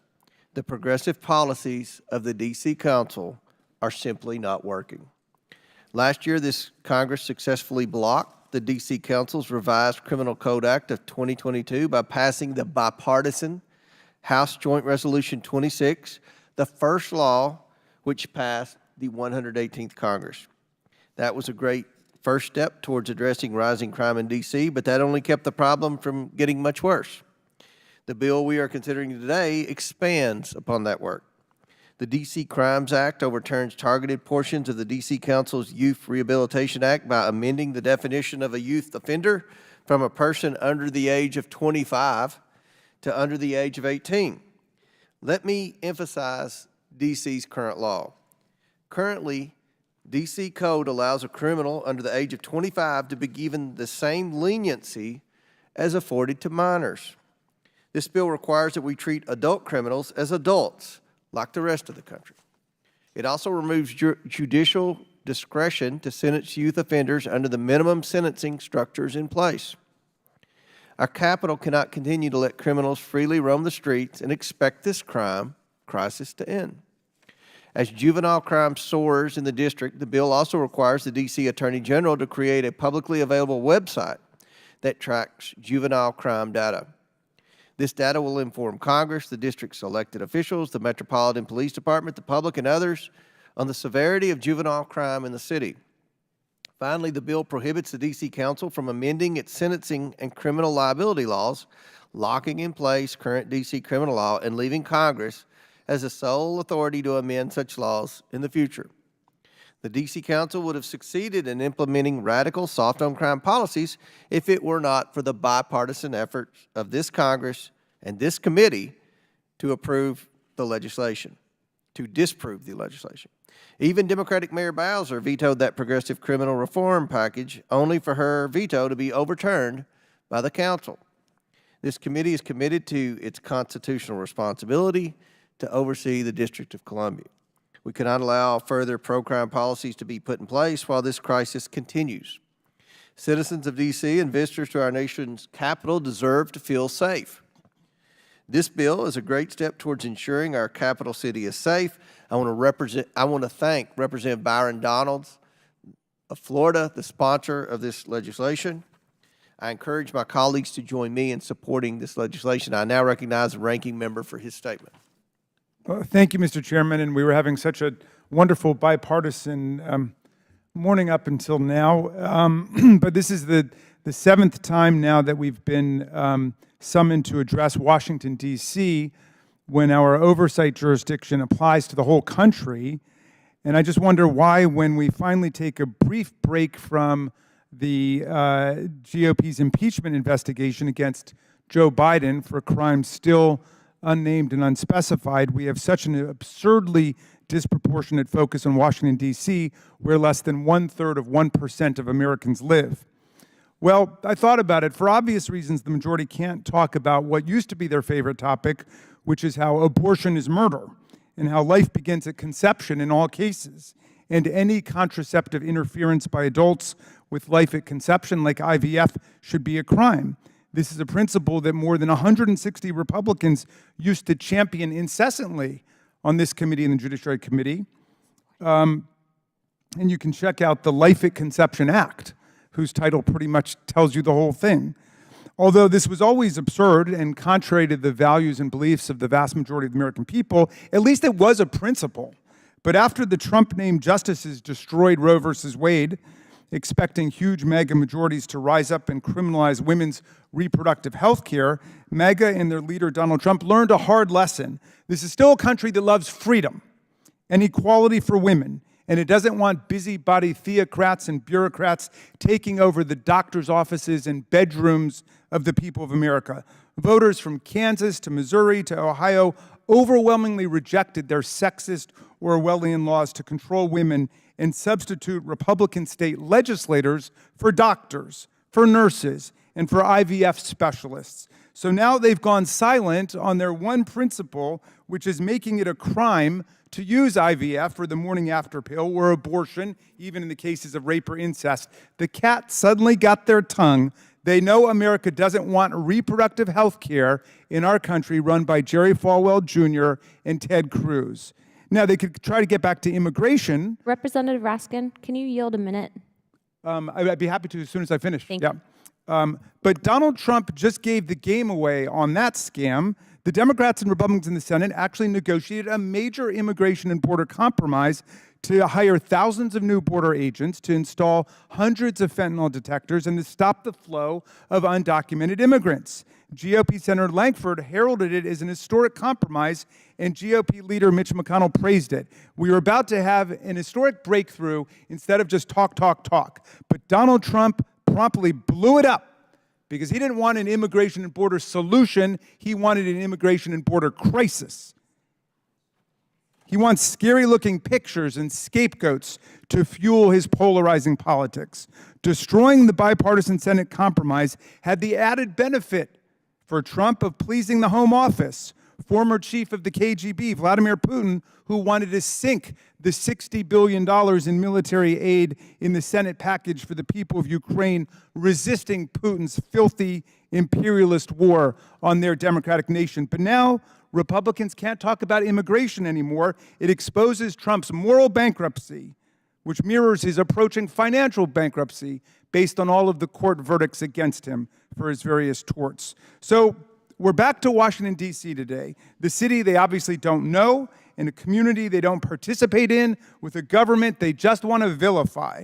Do they really care more about the people of Washington than Mayor Bowser and Council Chairman Mendelson and the rest of the City Council, who sent us a letter explaining that the two bills we're going to hear today are just monkey wrenches thrown in to block all of the progress the district is currently making this week on the very problems that they pretend to be interested in? Are our colleagues even aware that the council just this week passed a 100-page-plus crime bill? The distinguished gentleman from Florida, Mr. Donalds, has introduced a bill that would, quote, immediately make everyone safe, which is a most impressive and Trumpian title and quite a magic trick for Mr. Donalds to perform, and one we all want to learn more about. But with his obvious powers of omniscience, clairvoyance, and omnipotence, why doesn't he start first by immediately making everyone safe in Florida, where mass shooters are still free to purchase AR-15s and then open fire on innocent grown-ups and children, as one mass murderer did at the Marjorie Stoneman Douglas School in Parkland, permanently destroying 17 children and grievously wounding another 17, or as another mass murderer did at the Pulse nightclub massacre, where the murderer obliterated 49 human beings exercising nothing other than their right to live, and wounded 53 other people. We know the gentleman from Florida, like his GOP colleagues, has strongly opposed creation of a universal violent criminal background check favored by more than 90% of the American people and backed by the Major City Police Chiefs Association. We know they're strongly opposed to a ban on military-style assault weapons like the AR-15, which is now the weapon of choice for mass murderers hyped up on great replacement theory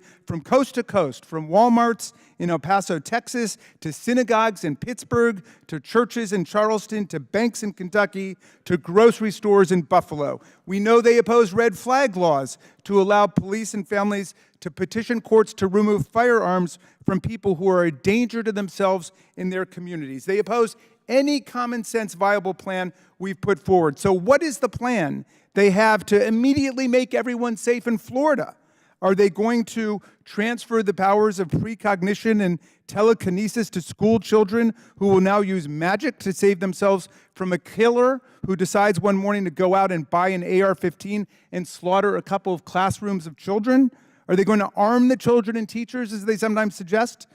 Are they going to tell them to pray to stop the shooters, a plan that apparently didn't work out for the parishioners at the Mother Emanuel Church, or the 3 students and 3 adults killed at the Covenant School in Nashville, Tennessee? What's their plan? Well, it looks like their plan is to ignore the brutal daily toll of gun violence in their own states, and then instead lecture to and dictate to the disenfranchised 700,000 citizens of Washington, D.C. policies that they want to conjure up for them.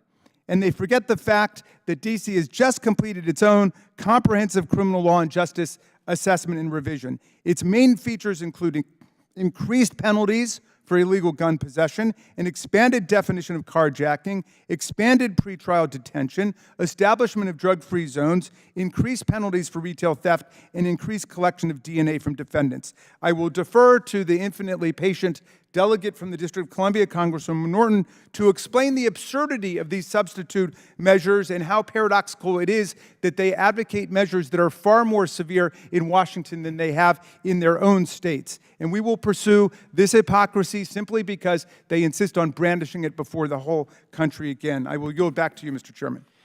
Gentleman yields back. Chair now recognizes the sponsor of the bill, Representative Byron Donalds from Florida. Thank you, Mr. Chairman. I have no idea what the hell Mr. Raskin's even talking about, but that's okay. Look, the purpose of this bill is very, very simple, and the reason why it's important for Congress to actually speak to the conditions of crime in the District of Columbia is because a large portion of the District of Columbia's funding actually comes from Congress. The reason we don't talk about what's happening in the other states is because those other states have other jurisdictions that the federal government does not directly fund. We can go ad nauseum, but it really doesn't matter. I just would state that for the record, and now we can move on. Look, we cannot ignore the facts that crime is out of control in the District of Columbia. We cannot ignore that. And if you were to ask any member of DC law enforcement, they would tell you that crime is out of control in the nation's capital. But it's not just the members of law enforcement, it is members who serve in this very body. Representative Angie Craig, Democrat, Minnesota, she was assaulted in an elevator within her apartment building. Rand Paul, Senator, Kentucky, one of his staffers was stabbed while walking home from work. Henry Cuellar, Democrat, Texas, robbed and carjacked at gunpoint with a gun that was pointed to the congressman's head just blocks away from the United States Capitol. The United States Capitol, the District of Columbia, Washington, D.C., is the seat of power in our nation. And if people coming from all across the United States cannot walk the streets of the nation's capital to visit the nation's capital, and the citizens of the District of Columbia are being subject to massive amounts of crime, robbery, carjacking, etc., if the DC City Council is not going to act, but they want to ask us for money all the time because they are the district of the capital, then it is the responsibility of Congress to act. It's that simple. Listen, if you were going to ask me, do I want to sit here and try to help the district solve its carjacking problems or its robbery problems, I would tell you no. But the problem has been ignored for far too long. And yes, Congress does have a responsibility to act. Even the people in the room right now who are shaking their head no, they've been to a CVS in the District of Columbia where everything is under glass and you have to hit the customer service button just to get an 8-ounce tube of lotion. That is crazy. That is insanity. But that's what's happening in the District of Columbia. And you also have to acknowledge the fact that, yes, carjackings are up in the District of Columbia by juveniles. This is a fact. You cannot ignore that because you have your own political agenda. Those are the realities. So yes, if the DC Council is not going to act, Congress does have a responsibility to act in the interest of the District of Columbia. That's what this bill does. What this bill does, it brings common sense back to the criminal code in the district. There is no other jurisdiction in the United States where somebody who is the age of 21 is viewed as a juvenile. You're not a juvenile for voting. You're not a juvenile for buying a gun. You're not a juvenile for enlisting in the army. You're not a juvenile when it comes to contracts. But in the District of Columbia, in the criminal code, you're viewed as a juvenile. That makes no sense. We have a responsibility to hold people accountable to the law. And what this bill does, H.R. 7530, it does that. Look, I don't want to see anybody taken advantage of by the criminal justice system. I do not want to see that. But the criminal justice system does have to operate to protect the citizens of D.C. and the people who come to the nation's capital every single day. And so H.R. 7530 does that. The diatribe by the ranking member, I have no idea what the heck he's talking about. I don't. Because actually in Florida, our crime statistics are better than the District of Columbia. Those are the facts. So the state of Florida is doing quite well. One of the reasons why is because our state attorneys actually prosecute, and we follow the law. We don't make excuses. We don't make excuses. So let's just call it what it is. That being said, Mr. Chairman, thank you for bringing up this Would the bill. gentleman yield for a couple questions? No, Mr. Raskin, you've said far too much today. Thank you so much. I'm sure you think so so. much. So I'm going to yield back the balance of my time. Members, this is a good bill. We should be supporting this. We do have a responsibility to make sure that the District of Columbia is safe for its residents and for the people who come to the nation's capital. I yield back. Very good. Gentleman yields back. Chair now recognizes the delegate from the Washington, D.C., Congresswoman Norton. Mr. Chairman, before I begin my statement, I ask unanimous consent to insert into the record a letter from D.C. Mayor Muriel Bowser and D.C. Council Chair Phil Mendelson strongly opposing this bill. Without objection, so ordered. I also ask unanimous consent to insert into the record a letter from 47 national and local organizations opposing H.R. 7530. Without objection, so ordered. Mr. Chairman, I strongly oppose this undemocratic and paternalistic bill. This is the 9th bill this Congress that House Republicans have marked up or brought directly to the floor to repeal or amend statutes enacted by the duly elected Council of the District of Columbia. However, this bill is more extreme than the typical such bill because it would permanently prohibit the council from enacting specific policies related to crime. My Republican colleagues are correct that Congress has the constitutional authority to legislate on local D.C. matters. But their assertion that Congress has a constitutional duty to do so is simply wrong. Legislating on local D.C. matters is a choice. As the Supreme Court held in 1953, and I'm quoting, there is no constitutional barrier to the delegation by Congress to the District of Columbia of full legislative power, end quote. The D.C. Council has 13 members. The members are elected by D.C. residents. If D.C. residents do not like how the members vote, they can vote them out of office. That is called democracy. Congress has 335 voting members. The members are elected by residents of their states. None are elected by D.C. residents. If D.C. residents do not like how the members vote on local D.C. matters, they cannot vote them out of office. This is the antithesis of democracy. The merits of the D.C. Crimes Act should be irrelevant, since there is never justification for Congress repealing or amending laws enacted by D.C. However, I do want to address one provision of this bill. Section 602A of the Home Rule Act prohibits the D.C. Council from legislating on 10 matters, 2 of which are moot. This bill adds an 11th matter, saying the council may not, and here I'm quoting, enact any act, resolution, or rule to change any criminal liability sentence in effect on the date of the enactment of the D.C. Crimes Act of 2024, end quote. This provision is as poorly drafted as it is offensive. The Revolutionary War was fought to give consent to the governed and to end taxation without representation.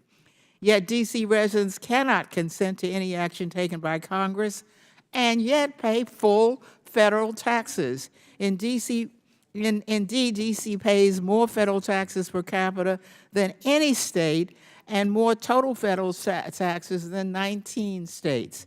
If House Republicans cared about democratic principles or D.C. residents, they would bring to the floor my D.C. statehood bill, which would give D.C. residents voting representation in Congress and full local self-government. Congress has the constitutional authority to admit the state of Washington, D.C. It simply lacks the will. I'm deeply concerned about the violent crime spike in D.C., though violent crime is down this year. On Tuesday, the D.C. Council passed legislation that it believes will reduce crime. To suggest that a member of Congress from Florida knows or cares more about public safety in D.C. than D.C.'s locally elected officials is surely patronizing. I urge members to vote no on this bill and to keep their hands off of D.C. Will the gentlelady yield? I yield to the gentleman. Thank you very kindly. Just a couple points in response to my friend from Florida. First of all, he may be blissfully unaware that a lower percentage of the District of Columbia's funds come from the federal government than the average amount in a state. In fact, the people of D.C. pay $19 billion a year in taxes, which is more per capita than all 50 states, and more than 19 states in hard numbers. I don't know exactly where it stands with respect to Florida, so we can correct some of your errors as we go today. Do any other members seek recognition? Seeing none. Chair recognizes Ms. Mace. Or what purpose does Ms. Mace seek recognition? Mr. Chairman, I have an amendment at the desk. Will the clerk please report the amendment? Where am I? An amendment to the amendment in the nature of a substitute to H.R. 7530 as offered by Ms. Mace of South Carolina. Without objection, the amendment is considered as read. I reserve a point of order.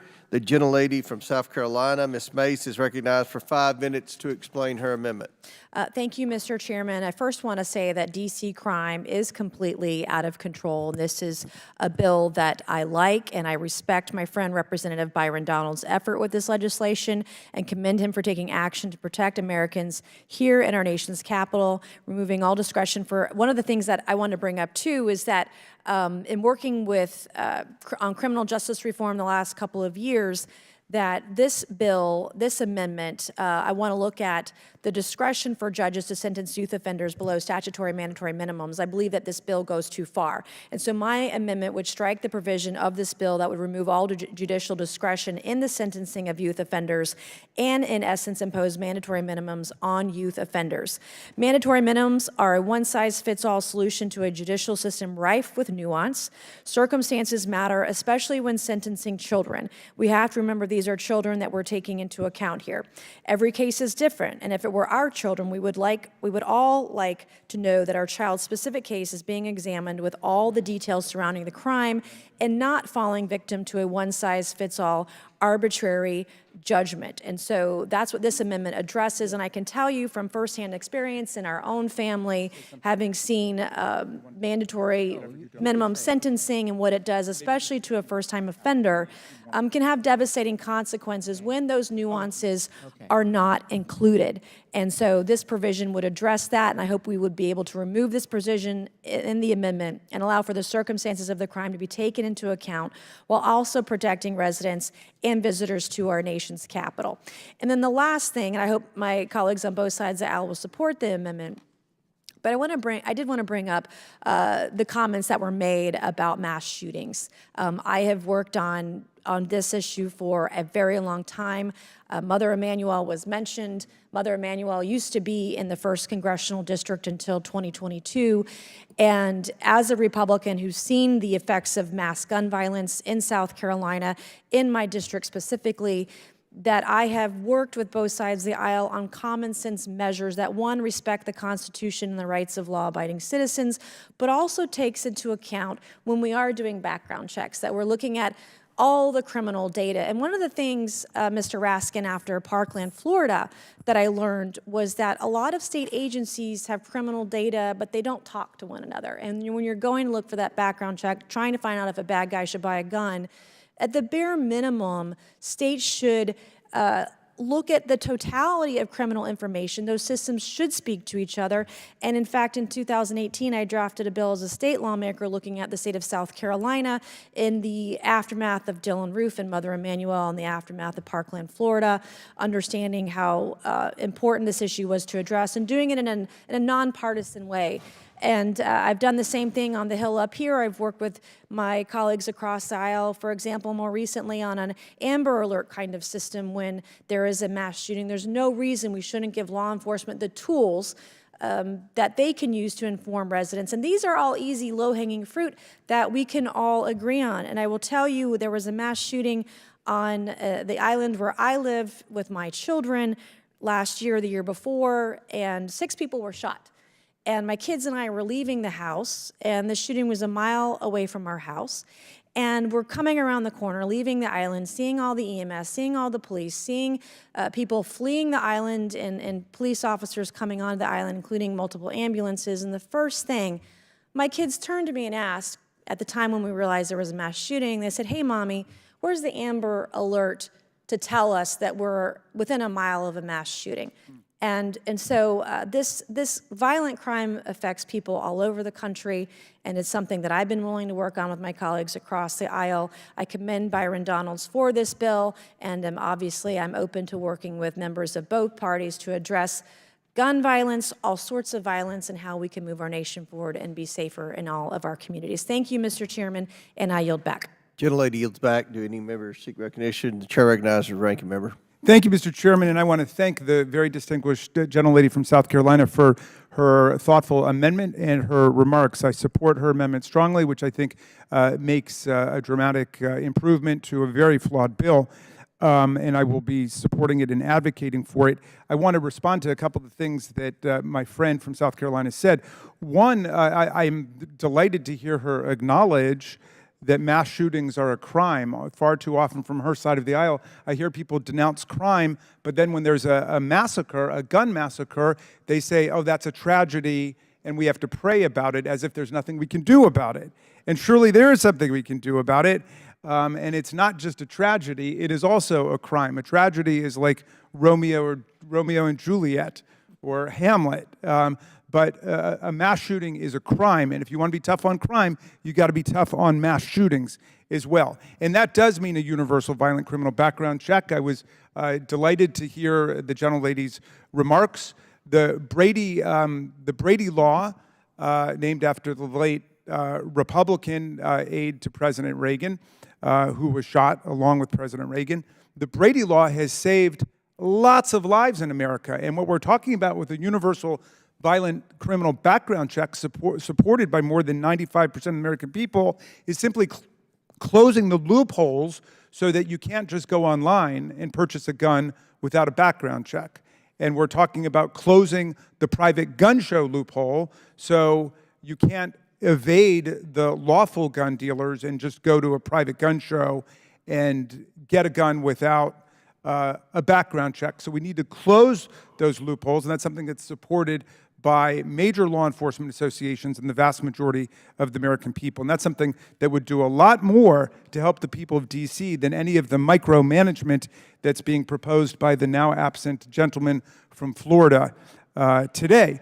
I'd like to say that there are a number of states which have the same youth offender law that the District of Columbia has, including Florida. And the gentleman is proposing to go to age 19 in that youth offender statute. This is for people charged as adults, but treated specially under the youth offender law.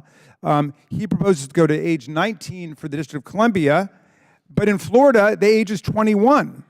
And I think that the gentleman who unfortunately is no longer with us right now is unaware that his own state has legislation which he essentially just denounced as weak because it doesn't go all the way to age 19, which is what he's venturing for the people of Washington, D.C. Well, all this got me to wondering, what would happen if the people who the gentleman seemed to be chafing at a little bit earlier when he was present from Washington, who are here in the crowd to come and watch, got to sit in judgment on Florida's laws, and he had to sit out there where the spectators were. And imagine what the people of Washington would say about Florida's laws. They would surely reverse Governor DeSantis's draconian ban on abortion after 6 weeks, a time when huge numbers of women don't even know they're pregnant in the first place. And that's what they've imposed in Florida. They would remove, undoubtedly, DeSantis's absurd don't say gay law, his right-wing purges of state colleges and universities, his revisionist teaching about slavery essentially is a mass apprenticeship job skill building program, his abolition of the field of sociology in Florida, his numerous voter suppression laws, and his continuing efforts to disenfranchise former prisoners by making them pay a totally unconstitutional poll tax. So if we put the microscope on Florida rather than Washington, D.C., I'm sure that the people of Washington, as well as a vast majority of people in America, would reject these laws that have imposed a whole regime of censorship and authoritarianism in that state. But it's not the disenfranchised people of Washington who get to legislate for Florida today. No, it's the absent Mr. Donalds who gets to legislate for the people of Washington, which means demagoguing about crime issues without even understanding what the local government is doing and without the promise of making any real policy progress on them. The irony, of course, is that while red states love to lecture blue states and cities about crime, the murder rate has long been much higher in red states where Republicans are in control than it is in blue states. I ask unanimous consent to submit into the record a report from Third Way titled The 2-Decade Red State Murder Problem. And I yield back to you, Mr. Chairman. You object to that being entered into the record? On what grounds? It is not entered into the record because of an objection. Do any other members seek recognition? Ms. Presley is recognized for 5 minutes. Thank you. I also just wanted to go on record and lend my support to the thoughtful amendment that was introduced. But I do believe that this bill needs to just be stricken in its entirety. This is nothing more than an attack on D.C. statehood. This is not about true public safety, nor about advancing evidence-backed policies that actually help communities. Republicans need to keep their hands off of D.C. The residents of the District of Columbia elected the members of their council to determine what laws will govern their city, not the sponsor of this legislation, nor any Republican here today. My colleagues want to play games with the voting representation of hundreds of thousands of people in one of the blackest cities in our country. The District of the Columbia has the right to self-govern under the Home Rule Act. Any changes made to the district's local laws, including policies impacting its criminal legal system, must be made by those who are accountable to D.C. residents. And I'll just lift up one other point regarding some of the changes that Republicans want to make. They want to prevent experts in juvenile justice from having a voice in juvenile justice policies. And by silencing those experts, Republicans seek to keep using the failed approach that created the school to confinement pathway and, of course, locking up more black children. So let's call this bill what it is. It is undemocratic. It is a racist attack that prevents the District of Columbia from reforming its criminal legal system. I urge my colleagues to vote no and join me in actually advancing real policies that affirm public safety and pursue a fair, equitable, and just legal system. Would my friend yield? Would my friend yield? No. Oh, yes. Okay. Yes to you anytime, Mr. Conley. Thank you so much. I thought you weren't going to yield because my Massachusetts accent has faded over the years. I just wanted to say, Mr. Chairman, and to my colleagues on the other side of the aisle, you don't have to like what somebody wants to put on the record. But if we're going to go down the road of objecting to the exercise of free speech and free content, I just came from a weaponization hearing where all of the Republicans were talking about suppression and trying to go after, views we don't like. And I come to this committee, and the first thing I experience is the suppression of an article that a member wants to insert in the record. And I just think I would urge my friend from Pennsylvania to think long and hard about that. I don't think that's a good image for this committee. I don't think any of us need to be afraid of any idea, however expressed. That is the whole point of having a Congress. And you know, if we're going to actually start suppressing material, you know, in this committee of all committees, I just think it's the road to perdition. And I don't think it's a good, I think it's starting a precedent that will create a tradition that is unhealthy and damaging to the reputation of this committee and its work. None of us have anything to fear from somebody entering something into the record, whether we like it or not. And it doesn't connote approval. It simply connotes you got that right to put that in the record, and it will be in the record. I just wanted to say that, Mr. Chairman, because I think this is not about Democrat or Republican. This is about the functionality of this committee and its integrity. And every single member has a stake in the issue of suppression of freely written material that a member may seek. I yield back to my friend from Massachusetts and thank her for yielding. Will the gentlelady yield? And I thank you, and I thank you, Mr. Conley, for those very, very eloquent and incisive remarks. In a free society based on freedom of expression, freedom of speech, public discourse, we depend on reading not just the views that reconfirm what we believe, and I know that some people believe in a closed media propaganda system that can train people on big lies and propaganda and disinformation, but in a free society, we're willing to hear views that we might think we absolutely abhor. Having said that, I might disagree a little bit with my friend from Virginia because I think that there is a reason that they want to not include this particular document in the record. What I asked unanimous consent for was Third Way's report called The 2-Decade Red State Murder Problem, and it's all about how the red states have higher crime rates and higher murder rates because of their refusal to deal with the problem of gun violence and implement real gun safety regulation, the kind the vast majority of the American people want, like the universal violent criminal background check, like a ban on military-style assault weapons, which have been used in massacres all over America, and like the red flag laws. Thank you, and I yield back to the gentlelady. Time has expired. Do any other members seek recognition? Chair recognizes Mr. Perry from Pennsylvania to speak on the amendment to the bill. Well, thank you, Mr. Chairman. And like my good colleagues on the other side of the aisle, I'm not really sure I'm going to speak on the amendment, but they've set the precedent. And so my voice is going to be heard. And as long as we're talking about setting precedents, I'll remind my good friend from Virginia about another committee that we sit on together and have for a long time, where the chairman in the middle of my discussion said I was out of order because he didn't agree with the content of which I was speaking. And the chairman just did that. Not that I was submitting something for the record, that I was talking about something that was important to me in the committee with the witness in front of me. And so the precedent has already been set, not by me. But I want to take the moment to remind everybody that took the oath, and that's everybody up here. If you look at your Constitution, they're readily available if you're unfamiliar. It's right here, Article 1, Section 8.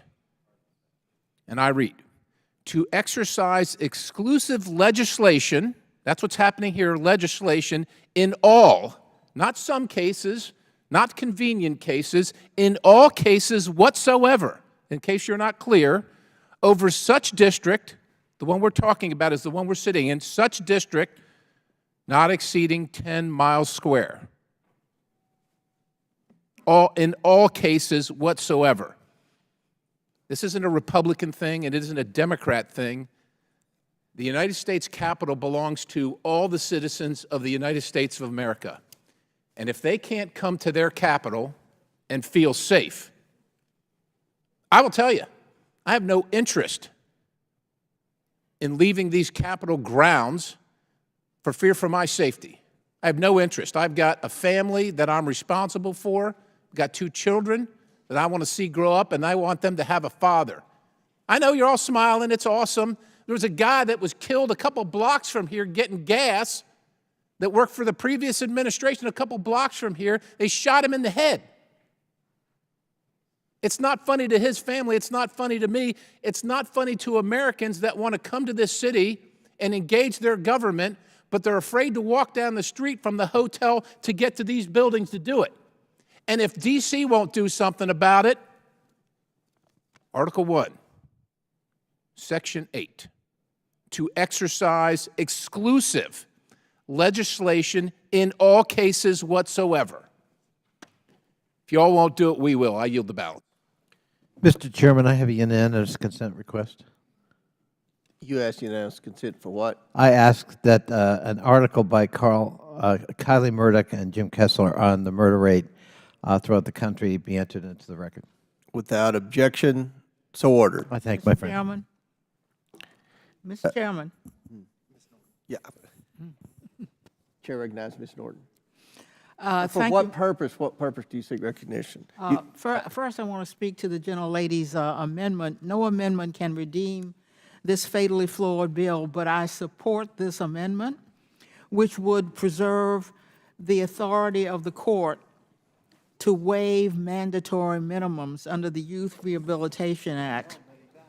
Perhaps my Republican colleagues are not familiar with the laws of their states, but many of them are about to vote for a bill that overturns a law that is like the laws in their states.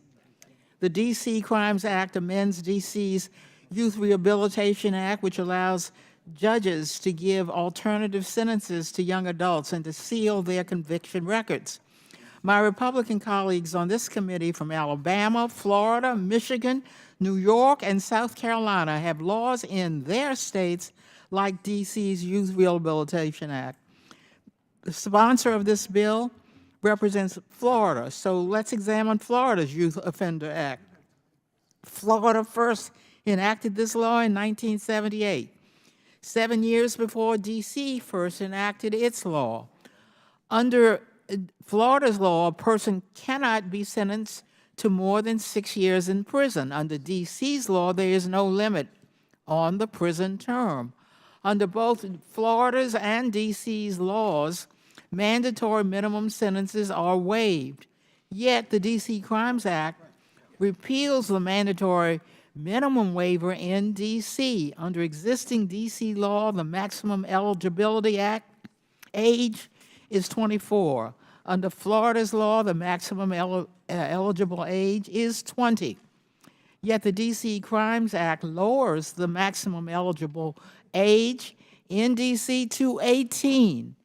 Lest you think D.C.'s maximum eligible age is an outlier, I would note that the maximum eligible age is higher in Michigan than in D.C. I yield back. Would the gentleman yield? I yield to the gentleman. Thank you kindly.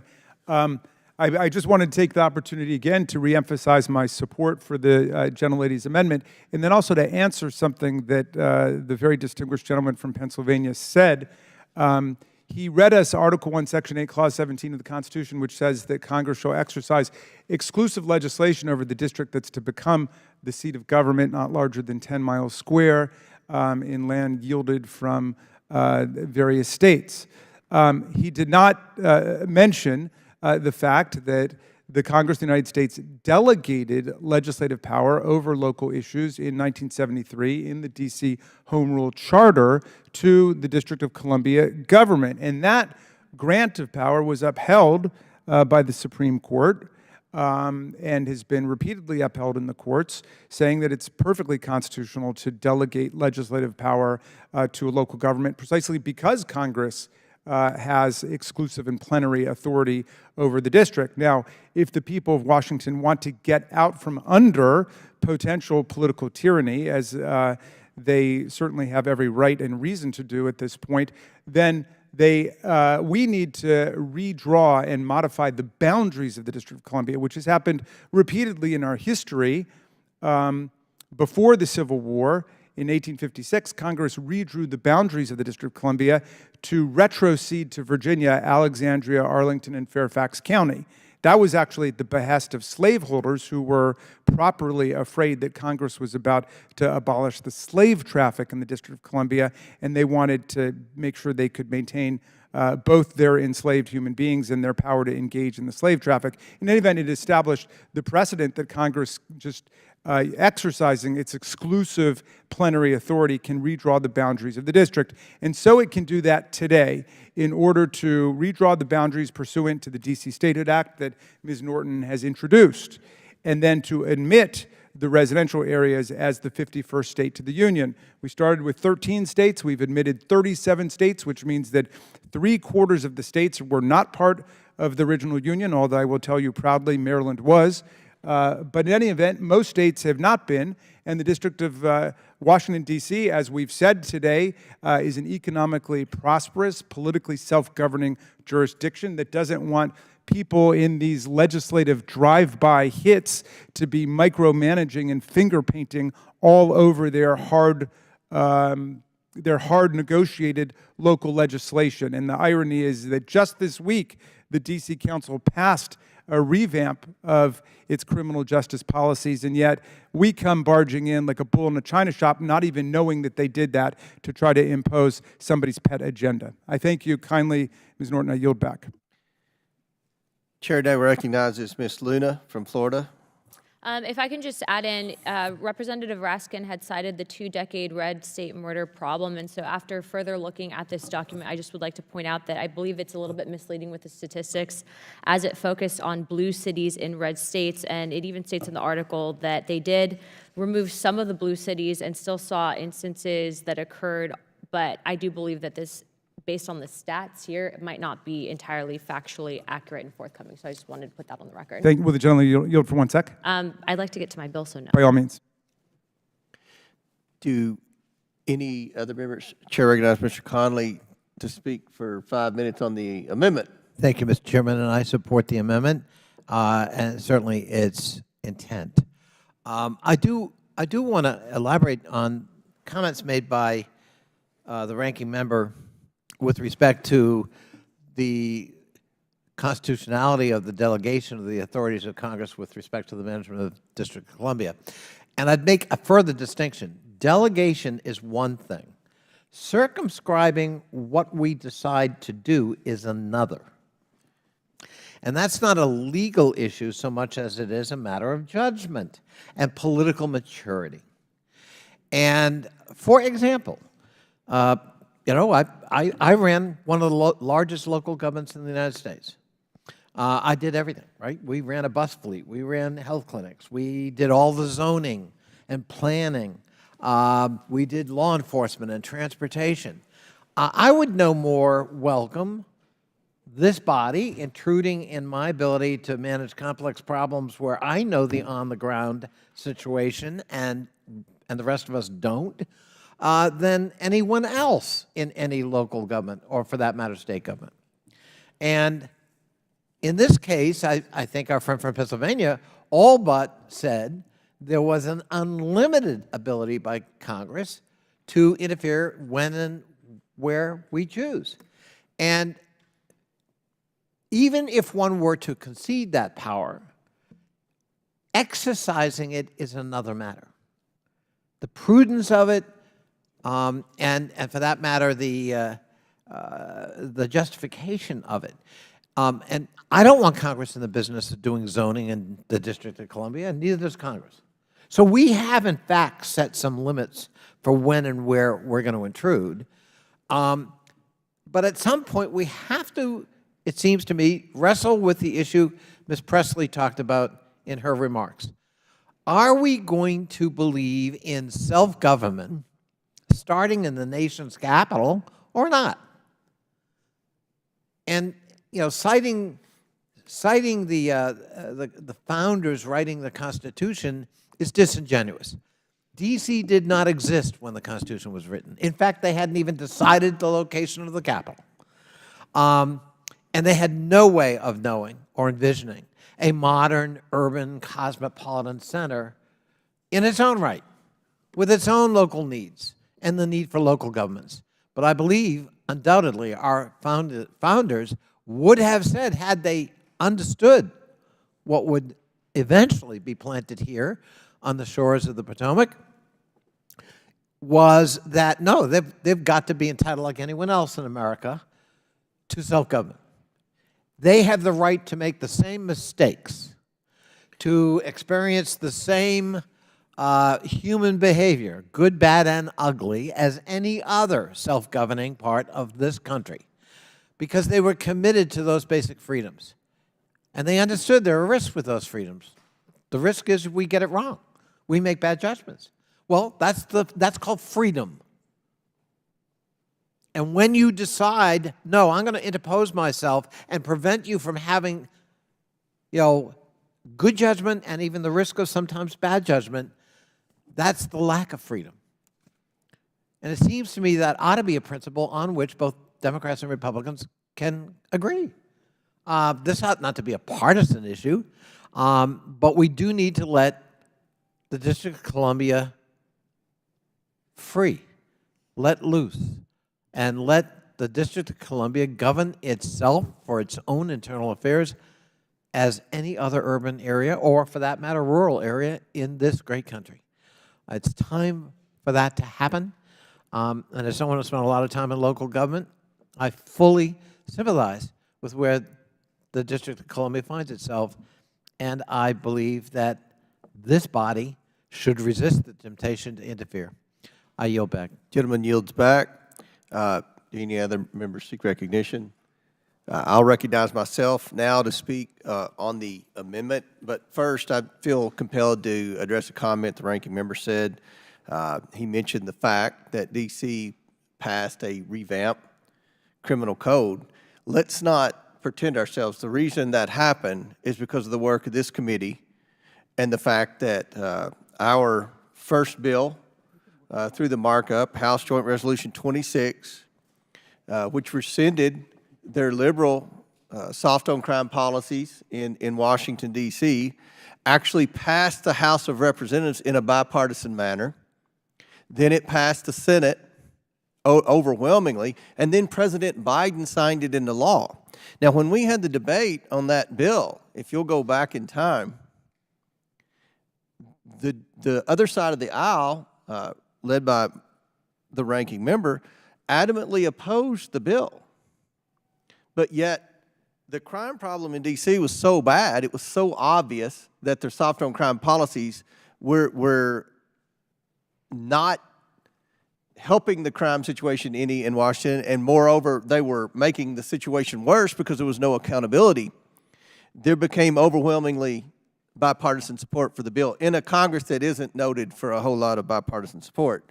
So I wanted to mention that. With respect to the overlying bill, I strongly support Representative Donald's bill and commend him for that. I want to thank the gentlelady from South Carolina for her amendment, but I must oppose it. For far too long, we've seen judges in the district provide increasingly lenient sentences on criminals. This provision addresses this problem, keeping criminals off the streets and removing the ability of D.C. judges to continue their soft-on-crime sentencing. So for those reasons, I sadly oppose the good lady's amendment, but I strongly support the bill. Do any other members seek recognition? Chair recognizes Mr. Higgins from Louisiana. Mr. Chairman, having listened to my colleagues on both sides of the aisle discuss these bills for quite some time, let me say regarding the amendment, I oppose the amendment that has been respectfully and thoughtfully presented by my colleague, Ms. Mace, but I oppose it. And in general, let me state regarding our compassion for our fellow man and our obligation to interact where we have jurisdictional authority to attempt to help our fellow man. And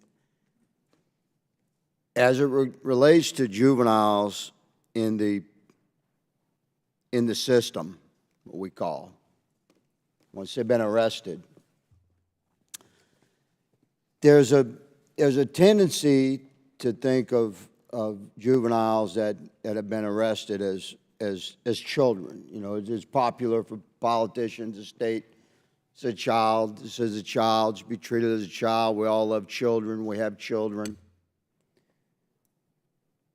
but it's providing no legitimate, compassionate, principled service to that young child of God to shield them from the responsibility of their own actions in life. Commonly, when a 18-year-old or 19-year-old is arrested in America, there's a line that says, "It's his first offense." This is his first offense. It's his first offense of record, America. But very commonly, in law enforcement, you get to know the young men that have lost their way early in life, because from the time they're in Louisiana, 10 years old, you can be arrested. So 10 to 18, you might have arrested this young man 15, 20 times before he turns 18. And you do your best, man. You do your best. You put all your love and all your guidance and your focus into that young man when you're interacting with him. And you try to help him. He's coming from a difficult situation in his life. And to have a positive interaction with a solid role model can make a difference in his life. And I have touched these lives and made differences. But you cannot remove the mechanisms of responsibility for juveniles that commit criminal acts in our judicial system and think that you're helping that young man. You're not.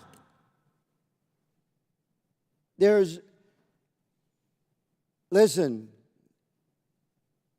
you have to save these young men before they're adults if they're on a criminal path.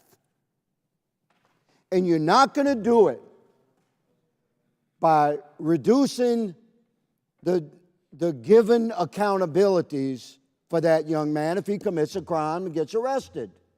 You're going to actually injure this young man's life, because his only path to freedom, real freedom, true freedom, spiritual freedom, to freedom to live and grow and perform as a human being, to be a positive member of his society, to be a role model of his own for his children yet to be born. The only path to that freedom, frequently, for a young man that has chosen a criminal life, that side of the game, is serious accountability in the juvenile criminal court system. If you remove that, then you shall reap what you sow. And if you seek to actually help your young fellow man, this young American, that deserves the right at redemption. These are the bands I wear upon my wrist. I give a couple of them away every day. They say redemption. I believe in redemption. I've said many times in my life, a man's character should not be measured by the way he falls. It should be measured by the way he stands back up. But we have a responsibility, my colleagues, to help that young man stand back up. And if you remove this accountability, crime's going up, guaranteed, and you will lose lives at the level of their soul. Mr. Chairman, thank you for your indulgence. I yield. Seek. Chairman? Yes. For what purpose do you seek recognition? I just want to make a correction. The Youth Rehabilitation Act applies only to people charged as adults. Any other members seek recognition? Seeing none,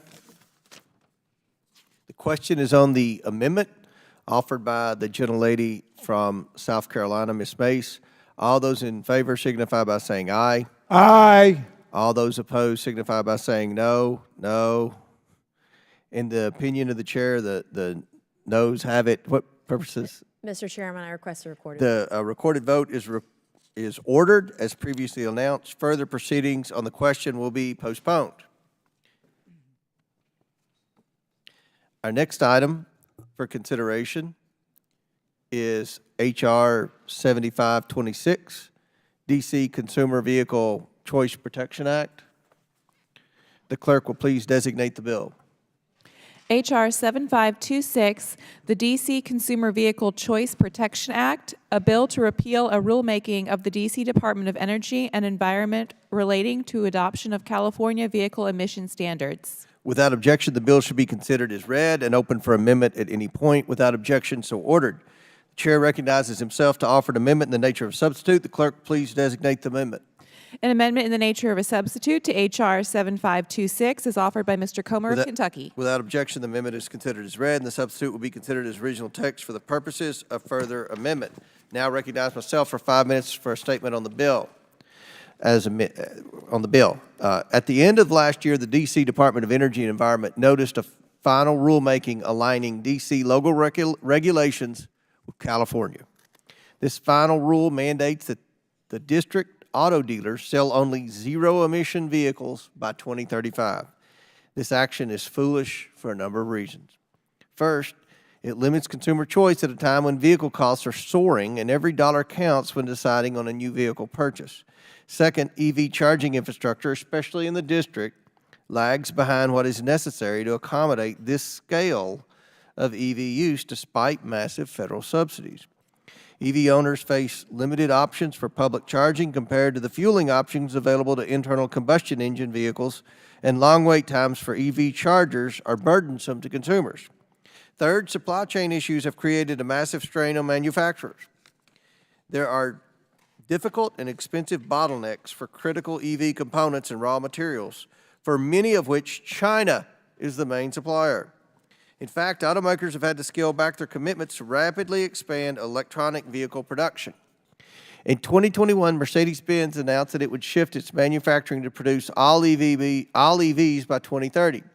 Last month, Mercedes backtracked, claiming that will now allow market conditions and consumer demand to, quote, set the pace for what portions of its production will be comprised of electric and internal combustion engine vehicles. Forcing industry to produce and consumers to purchase expensive and unpopular products only further cripples an already struggling economy. That's why H.R. 7526 halts the district's reckless rulemaking. It reverses this radical mandate and restores the previous standard, which is much less restrictive and more in line with consumer needs. By mandating what type of vehicle residents are able to purchase, the district's regulation greatly limits consumer choice and reduces affordability for local residents of all backgrounds. This committee is charged with carrying out Congress's constitutional responsibility to oversee D.C. Not everyone within the Beltway can afford brand new electric vehicles, which are 33% more expensive than the average non-luxury vehicle. I want to thank Representative Luna from Florida for her work on this important matter, and I urge my colleagues to support her timely legislation. I now recognize the ranking member for his opening statement. Thanks, Mr. Chairman. So what do democracy and clean air have in common? Both are basic human rights that Republicans now want to deny to 700,000 people in Washington, D.C. This is literally a pro-air pollution, anti-democracy bill. And the way that the Clean Air Act works, as I understand it, is that states and jurisdictions in the country can either accept as a default the federal standard, or they can adopt the California Clean Car Act standard. That's up to the locality, it's up to the state. It's up to Nebraska, it's up to Rhode Island, it's up to California, it's up to Texas, it's up to the state, and it's up to Washington, D.C. And D.C. said, in their legislative wisdom, representing their people, their values, their priority, and the air they breathe, that they wanted to adopt the California approach. Now we've got a legislation saying that uniquely, selectively, the District of Columbia should be revoked and overridden in its power to decide which way it wants to go in terms of adoption of a Clean Air Act approach. It's not our decision. It's their decision. I wonder if the very distinguished gentlelady and the author of the bill has been to a single meeting of the District of Columbia Council, knows who is the council member who represents the ward that we sit in in Washington, D.C., has been to an advisory neighborhood commission meeting, has participated in hearings on this in the D.C. Council. Believe me, I have not. I'm busy trying to represent my own constituents and trying to deal with the problems of the country. So I haven't gone, but I would never dare to override the local decisions made in their local government. And so where do we get off with the arrogance, just the royal urge to decree that they've made the wrong decision about this or anything else? I don't know what the right decision is for D.C. about this. I mean, I have my suspicions because I believe in climate change. I believe that's real. I believe in science. My district includes the NIH and NOAA and FDA. I believe in science. I know that's a radical idea around here for some people, but I believe in science, and apparently the people of Washington believe in science, and they believe in making this commitment. Whatever arguments you want to make about it, guess what? They've heard them before, because I'm sure there was opposition, and I'm sure there was support, and they argued it out, and they came down in this direction. My God, what gives us the sense of moral entitlement to make a judgment for 700,000 fellow taxable, draft-paying American citizens? I mean, that is some gall, I've got to say. Contrary to the misleading title of this bill, consumers in D.C. will continue to have choices under Advanced Clean Cars 2, even after model year 2035. It does not ban gas vehicles. Consumers will still be able to buy gas vehicles for many years if that's what your true commitment is here. If your value in your state and your district is to allow people to buy gas vehicles, climate change be damned, fine, you can do it for your district. But even in D.C., you could do it for many years. Advanced Clean Cars 2 applies only to new vehicles, and the overwhelming majority of vehicles sold in the District of Columbia, as I'm sure all the members know from having attended their hearings, are used cars. So I would say let's not allow our diehard allegiance to big oil and big gas to overcome our respect for the democratic rights and self-determination of our fellow Americans. I yield back. Gentleman yields back. Chair now recognizes the sponsor of this very good bill, Representative Luna from Florida. Chairman, I ask unanimous consent to enter the following documents into record: a bicameral letter to the EPA, Administrator Michael Reagan with concerns regarding California's waiver request for Advanced Clean Cars 2, article from the Washington Examiner entitled "Shocking Study Makes the Case That EVs Are Worse for the Environment Than Gas Cars," an article from Fox Business entitled "Hertz Selling 20,000 EVs from Fleet to Reinvest Gas-Powered Vehicles," and then finally an article from Business Insider entitled "Mercedes-Benz Ditches Plan to Sell EVs by 2030. I object until she resubmits it later, following the precedent set, Mr. Chairman, by your colleagues. Motion objected. Chair recognizes Ms. Luna for her statement on her very good bill. I would like to specify, there are some statements, where do I get the gall? Well, although I haven't been to the meetings like you, Mr. Raskin, have also not been to the meetings, I can read. And I read a report by Consumer Reports that actually stated that 62% of Black Americans have no interest in EVs, followed by 57% of Hispanic Americans don't want EVs. And that's, I remind you, the largest voting minority in the country are Hispanic Americans of Mexican descent, of which I am.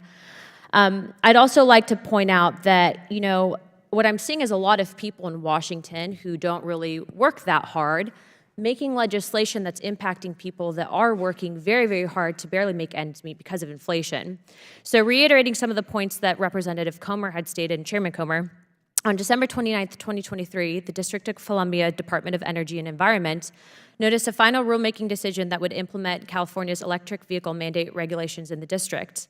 This final rule will require all new vehicles purchased in D.C. to be electric or plug-in electric hybrids by 2035. This policy is not only out of touch, but it does little to benefit economic well-being of American families and national security of our country. I also want to point out the reason why I mentioned those demographics earlier is because, as stated earlier by my colleague across the aisle, Washington, D.C. is a predominantly Black community.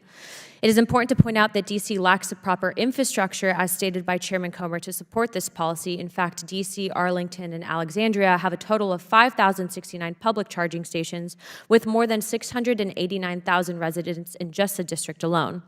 DC residents will not only be the ones impacted by this policy, but anyone who visits or works in the district will have to deal with the consequences of this out-of-touch push towards electric vehicles.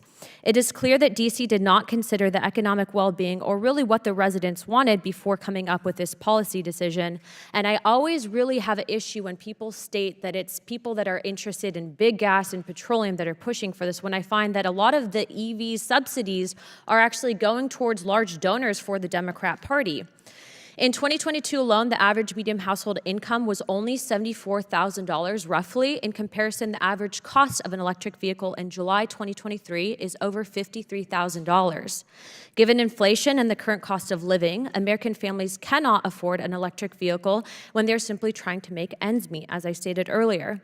Let's not also forget that the push for this kind of electric vehicle mandate actually benefits our foreign adversaries, particularly China, who makes over 80% of our world's electric batteries. When they're doing this manufacturing, it does contribute to air pollution. So if you're going to do it, let's at least not help the place that's polluting the world the most. And I'd also like to note that my work on this topic, especially on the human rights issue for lithium and cobalt mining to get those batteries, doesn't just stop here. I sit on natural resources, and I've co-sponsored many pieces of legislation that will actually stop that. In fact, we'd like to take a moment to consider that in the Chinese lithium mines, specifically in the western Chinese province, Qinghai province, and cobalt mines in the Democratic Republic of Congo, there are also child slave labor currently taking place. These mines, which supply the minerals needed for electric vehicles, use forced labor of children and slaves. While this mandate discussed in this bill pertains to DC, there's nothing stopping similar mandates from being implemented across the country if we do not put a stop to it. So, I'm doing exactly that. I'm listening to people not just here, but people across the country. Might I add that we have a very big problem, and I do think sometimes that certain technologies are hidden from the American people to promote what I would say is crony capitalism. But you guys are not going to find me advocating for something that is going to force people that are barely making ends meet currently to adopt something that is simply just not realistic. Thank you, Chairman. I yield my time. Very good. Gentle yields back. Mr. Conley, you seek recognition. Thank you, Mr. Chairman. Well, I just want to say I don't think it's a very good way to begin defending a bill you've introduced by smearing people who work in the District of Columbia or the National Capital Region as not working very hard. I don't know how one knows that. I've lived here 52 years, and what has always struck me is the work ethic is unhealthy, not because we don't work too hard, but because people work too hard and don't often have a good balance in terms of life work. So that kind of... I'd like to apologize. That wasn't personally directed, but All what right. I am stating is that a lot of people in Washington do not have the same hourly work pay that most people do outside. So I'd like to clarify. I appreciate the gentlelady. Thank you. Thank you. I wanted to talk a little bit about following up on what the ranking member was talking about. I spent 14 years of my life helping the region here come into compliance with the Clean Air Act. And one of the defects in the Clean Air Act amendments enforcement is that you are responsible for end pollution irrespective of where it comes from. So a lot of the air pollution here, I mean, almost all the air pollution we generate ourselves is car and diesel exhaust. We don't have a lot of manufacturing here. But we do have the migration of significant amounts of air pollution coming from the Ohio Valley, which we have no control over. So when DC, when the District of Columbia, or for that matter, the Metropolitan Washington region, have to deal with the fact that we're declared a non-attainment area because we don't meet EPA standards, most of it's outside of our control. And so we are forced to look at other mitigation measures that are in our control, right down to how many trees can we plant every year. It's that specific and, in a sense, desperate, because we don't have a lot of levers of influence on things that affect us, even though we're held responsible for it. And so I believe the District of Columbia then looked at, well, where are tough standards that could help us get to attainment goals. And California is one of those sets of standards that gives more control to the District of Columbia, and for that matter, Metropolitan Washington, over air quality standards. So I think that's a dynamic that's going on that I hope can be appreciated in the course of this conversation. I yield the balance of my time to the ranking member. Thank you, Mr. Connolly. I actually just have a question for you, because unlike you, I've not run a major local government, and your experience and expertise are unsurpassed in the field of local government. But my understanding of the Clean Air Act is that it actually offers the municipality or the local government jurisdiction a choice. You can either go with the federal system, or you can peg yourself to what California is doing. So that's an invitation that is made to the jurisdictions. Yes. The District of Columbia, in its wisdom, like Maryland, decided to go with the California Clean Cars approach, precisely because we're facing the exact issue that you identify, lots of air pollution, a lot of it not generated here, but coming from other places. But we're not going to cry over spilt milk and point the finger. We're going to say, let's do what we can to lower the amount of air pollution. Am I reading it right? I think the gentleman is right, and we got to add one more thing. You're required to come up with a plan of mitigation. So if you're in non-attainment, that is to say you don't attain the legal standards set by law through the EPA, you've got to come up with a plan to fix that. So they're under pressure to have a plan. And that plan has to be very specific. It's not vague. I mean, as I said, it's even down to how many trees might we plant that would have this kind of offset for CO2. So they're under a lot of pressure to have a plan that's efficacious and that will pass muster with the EPA. And if I could ask you one other question, I mean, the only real alternative is to join a movement to undermine or destroy the Clean Air Act and say, oh, well, there's too much regulation, but then we're going to see much dramatic increases in lung cancer and asthma and emphysema. Right? There are few acts of Congress that have saved as many lives as the Clean Air Act and the Clean Air Act amendments. Chair recognizes Ms. Norton. First, I'd like to note that 80% of electric vehicle charging happens at home. Mr. Chairman, before I begin my statement, I ask unanimous consent to insert into the record a letter from D.C. Mayor Muriel Bowser and D.C. Council Chair Philip Mendelson strongly opposing this bill. I object. Unless I can, of course, get mine in, of which I would then happily not object. And Mr. Chairman, I would like to withdraw my opposition to Ms. Luna's offer. I just wanted people to understand. We can just come together on an agreement. So yes, I will withdraw mine if you will allow both to be in. So what we're going to do, I'm going to let Ms. Luna re-offer. You remember the 5 letters that she read? Yes, I remember them well. Ask unanimous consent. Can I ask unanimous consent? Yes. Without objection, so ordered. And on Ms. Norton's motion to ask unanimous consent to enter into the record, without objection, so ordered. Thank you, Mr. Chairman. I also ask unanimous consent to insert into the record a letter from 23 national environmental organizations opposing H.R. 7526, as well as a letter from 16 local organizations opposing this bill. Without objection, so ordered. Mr. Chairman, I strongly oppose this undemocratic and paternalistic bill. This is the 7th bill on local D.C. matters this committee has marked up or brought directly to the House floor. While the other bills repeal or amend D.C. statutes, this bill repeals a D.C. regulation. For as much as Republicans meddle in the D.C. official code, it is extremely rare for them to meddle in D.C. municipal regulations. This bill represents a new low in meddling. My Republican colleagues are correct that Congress has the constitutional authority to legislate on local D.C. matters, but their assertion that Congress has a constitutional duty to do so is wrong as a matter of constitutional law.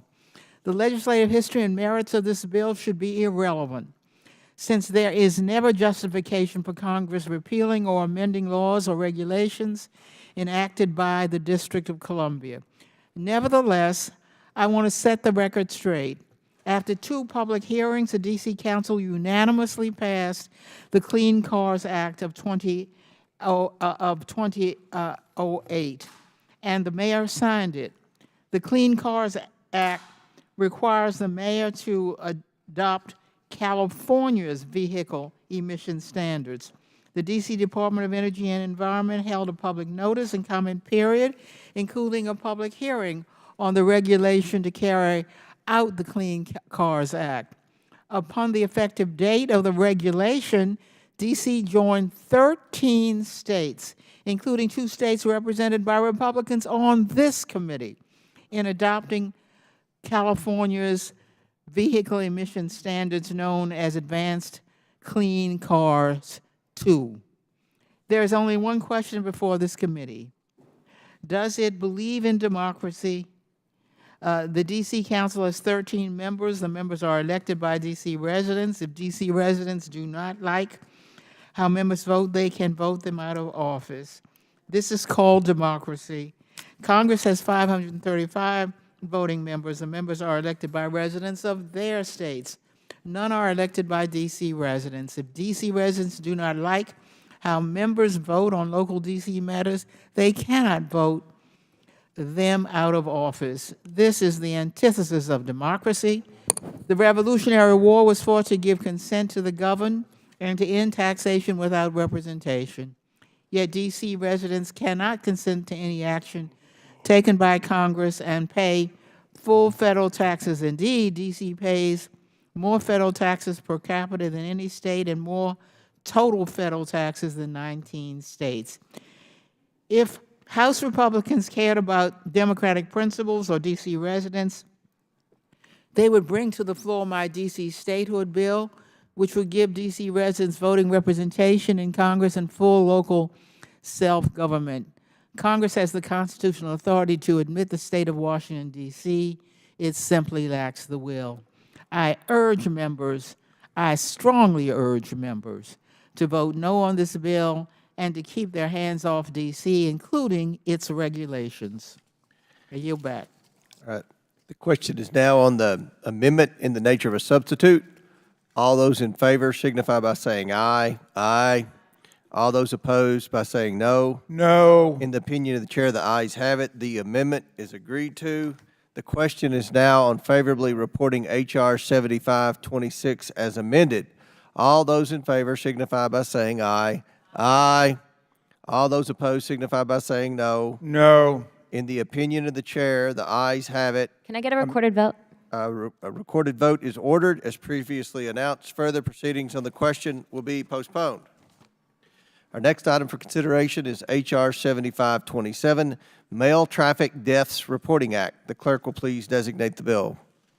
H.R. 7527, the Mail Traffic Deaths Reporting Act, a bill to direct the United States Postal Service to issue regulations requiring Postal Service employees and contractors to report to the Postal Service traffic crashes involving vehicles carrying mail that result in injury or death and for other purposes. Without objection, the bill should be considered as read and open for amendment at any point. Without objection, so ordered. The chair recognizes himself to offer an amendment in the nature of substitute. The clerk will please designate the amendment.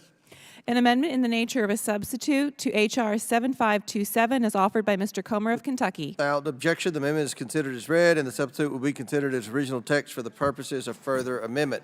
I now recognize myself for 5 minutes for a statement on the bill and the amendment.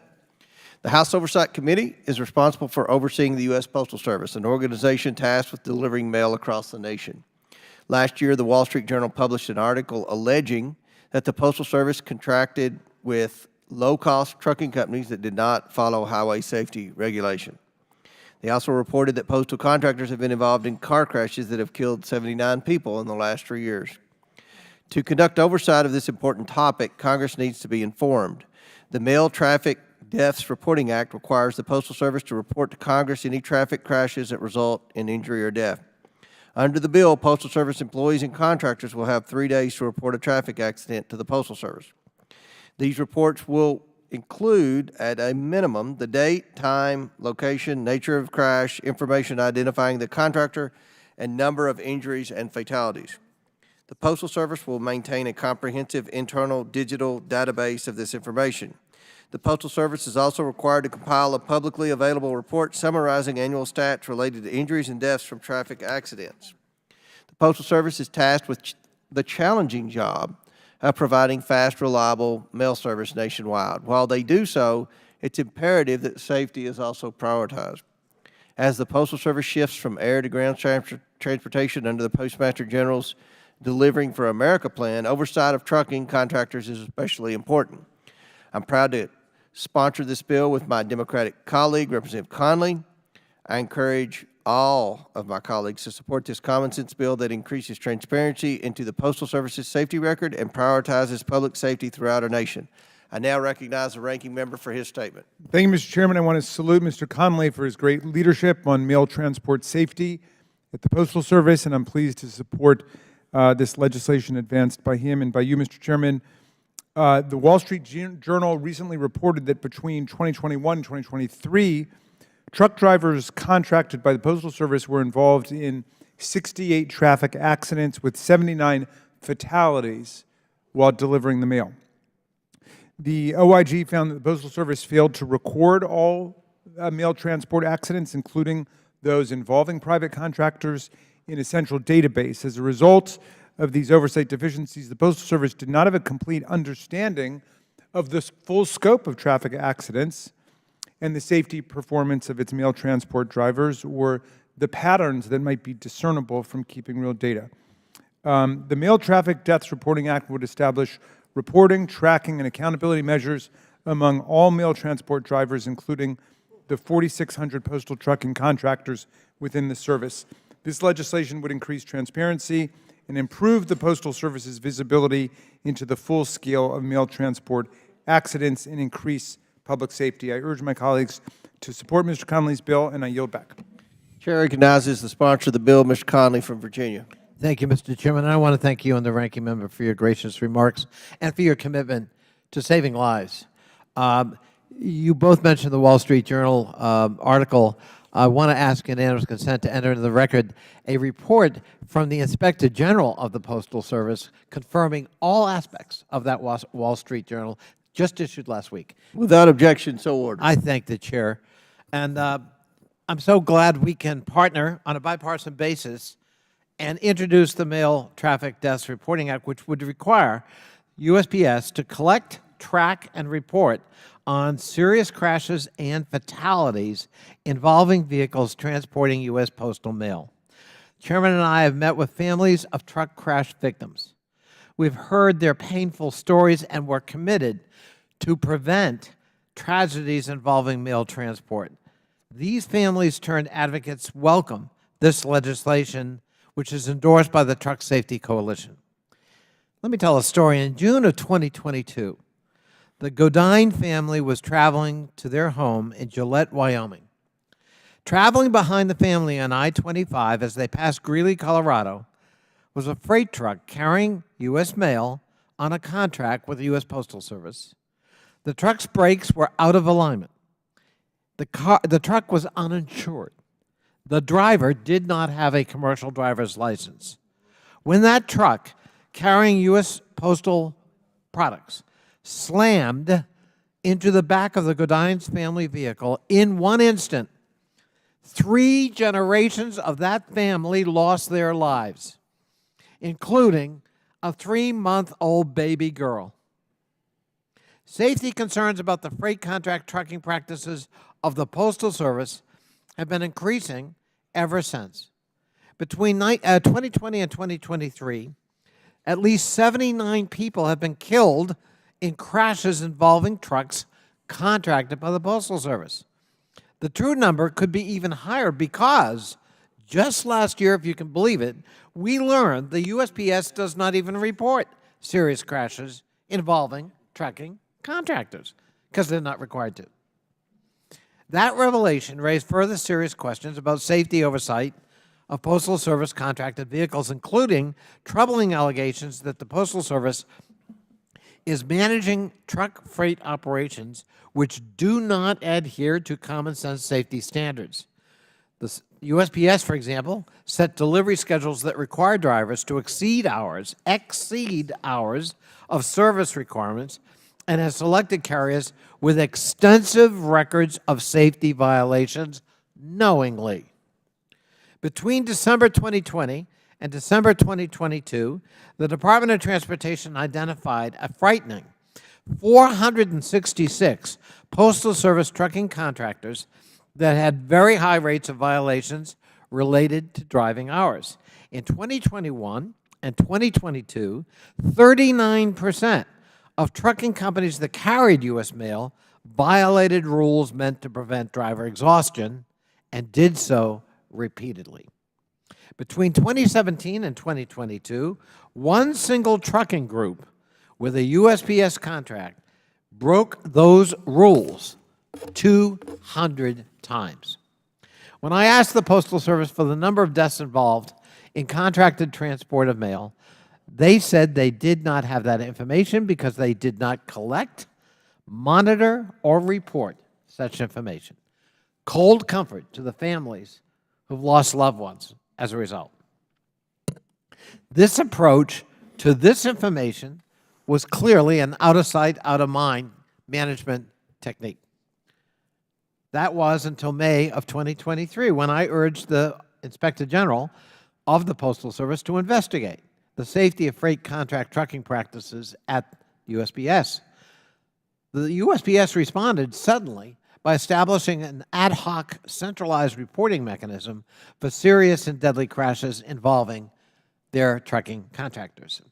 As the USPS OIG stated in a report released just last Friday, that's a welcome step, but the Postal Service still does not have a single written policy requiring the tracking of trucking contractor accidents and fatalities. The OIG's #1 recommendation was that the Postal Service fix this serious safety oversight immediately, and that's what we're doing here today. Our legislation, the Mail Traffic Deaths Reporting Act, codifies the #1 recommendation to begin to improve USPS freight's safety. The Mail Traffic Death Reporting Act requires employees and contractors to provide a detailed report to the Postal Service of any mail transport related to traffic crash that resulted in serious injury or death. This bill requires the Postal Service to maintain an internal database of such reports and to publish an annual report summarizing information related to crash reports. Finally, the legislation requires USPS to take action against contractors who repeatedly fail to submit the required crash reports. It's our hope that by doing this today, we can create a virtuous feedback loop in which crash data enforces strict adherence to safety compliance, best practices, and, Mr. Chairman, saves lives. I want to thank you so much for your willingness to allow this bill to come up today and to co-sponsor it as an original co-sponsor. Mr. Raskin, thank you for your support as well. I truly believe once in a while our committee has a chance to save lives. Here's that opportunity. I yield back. Very good. The question is now on the amendment in the nature of a substitute. All those in favor signify by saying aye. Aye. All those opposed signify by saying no. In the opinion of the chair, the ayes have it. The amendment is agreed to. Mr. Chairman, could I ask for a recorded vote? Next one. That was the. Okay, sorry. The question is now on favorably reporting H.R. 7527 as amended. All those in favor signify by saying aye. Aye. All those opposed signify by saying no. No. And Mr. Conley requests a recorded vote, so a recorded vote is ordered. As previously announced, further proceedings on the question will be postponed. Our next item for consideration is H.R. 5301, Eliminate Useless Reports Act of 2023. The clerk will please designate the bill. H.R. 5301, Eliminate Useless Reports Act of 2023, a bill to require agencies to include a list of outdated or duplicative reporting requirements in annual budget justifications and for other purposes. Without objection, the bill shall be considered as read and open for amendment at any point. Without objection, so ordered. The chair recognizes himself to offer an amendment in the nature of a substitute. The clerk will please designate the amendment. An amendment in the nature of a substitute to H.R. 5301 is offered by Mr. Comer of Kentucky. Without objection, the amendment is considered as read, and the substitute will be considered as original text for the purpose of further amendment. I recognize myself for 5 minutes for a statement on the bill and the amendment. Every year, federal agencies are required by various laws to produce thousands of reports, with a single report costing tens of thousands of taxpayer dollars. While many reports help inform Congress and the public, some are outdated and duplicative. With nearly 100 agencies issuing annual reports as required under law, there's a great opportunity for cost savings and improving government efficiency by addressing outdated reports. Agencies are already required to compile lists of the reports they generate, but this information is not included in an agency's annual budget documents, which Congress scrutinizes on an annual basis. The Eliminate the Useless Reports Act requires each agency to identify and reduce the frequency of duplicative or outdated reports in its regular budget justification documents. This bill provides a clear and comprehensive mechanism for the regular review of outdated or duplicative reports. This bill would increase government efficiency and save taxpayer dollars by eliminating unnecessary reports. I would like to thank Representatives Garcia and Groffman for their leadership on this issue, and my Budget Committee Chairman Arrington for his collaboration. I encourage my colleagues to support this bipartisan common sense bill, and I recognize the ranking member for his statement. Thank you, Mr. Chairman, and I want to thank Mr. Garcia for this legislation. I'm proud to support it. We have to strike the balance right. On the one hand, if we had no reports, then we wouldn't know whether or not our legislative enactments were actually translating. On the other hand, if we overload various agencies with reporting requirements, they spend all their time doing that, and they're not spending their time actually fulfilling their statutory duties. And so I admire what Mr. Garcia has done here, which is to set up a procedure for agencies to request the elimination or modification of obsolete reporting requirements. And I don't know exactly how we're going to get a report back on how it's going, but I hope that we will see progress there, and maybe we could get a very short report on the increase in eliminations of reports and the reduction of onerous responsibilities on the agencies. I urge everybody to support this well-conceived legislation, and I yield back to you, Mr. Chairman. Chair now recognizes the chairman of the bill, Mr. Garcia, for 5 minutes. Thank you, Mr. Chairman. Want to thank you, Mr. Chair, also, of course, our ranking member for your support. And this is a bipartisan bill. It's a common sense bill. And I want to also thank my co-lead, Congressman Grothman, for all his work and support, who also happens to be the subcommittee chair of a subcommittee that we both lead as part of the Oversight Committee. I want to thank our bipartisan Senate co-lead, Senator John Ossoff of Georgia and Senator James Lankford of Oklahoma. Now, our bill is very simple. We know that Congress requires federal agencies to provide numerous reports on numerous topics, analysis, operations. These reports, of course, provide Congress with important information, and we couldn't do our jobs, especially on oversight, without them.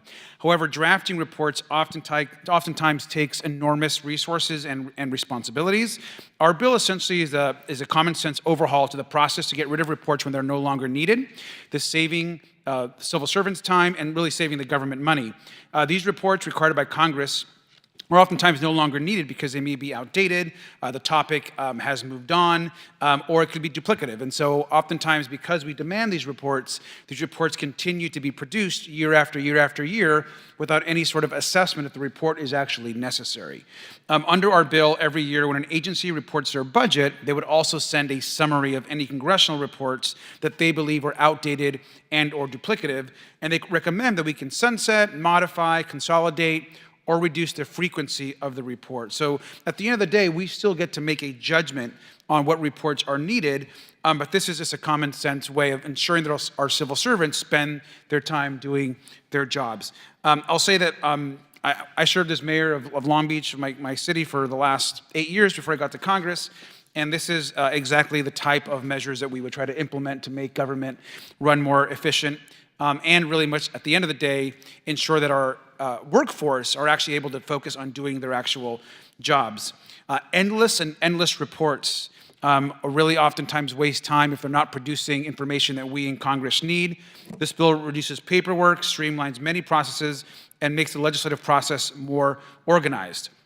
I want to just give one to conclude, I just want to say one brief example. We asked, for example, tons and tons of reports, oftentimes on very technical issues. There's one report here which I think is interesting. It's the National Strategic Germplasm and Cultivar Collection Assessment and Utilization Plan, Technical Details, Analysis, and Approaches. And we produced this report, some could say might be outdated, and perhaps we don't need it anymore, but there's no mechanism to actually stop this report from continuously being produced. And so, common sense measure, thank you for the bipartisan support, and I yield back, and I would also ask, Mr. Chair, when the time comes, if we can actually get this report, if we can get an actual public vote on it, it would be great. Thank you. Any other member seek recognition?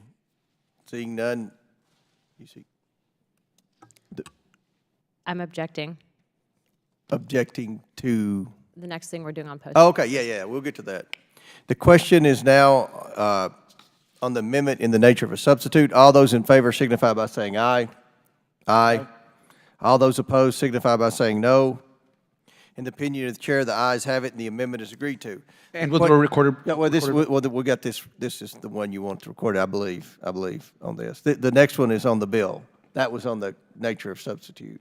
Okay. The question is now on favorably reporting H.R. 5301, your bill as amended. All those in favor signify by saying aye. Aye. All those opposed by saying no.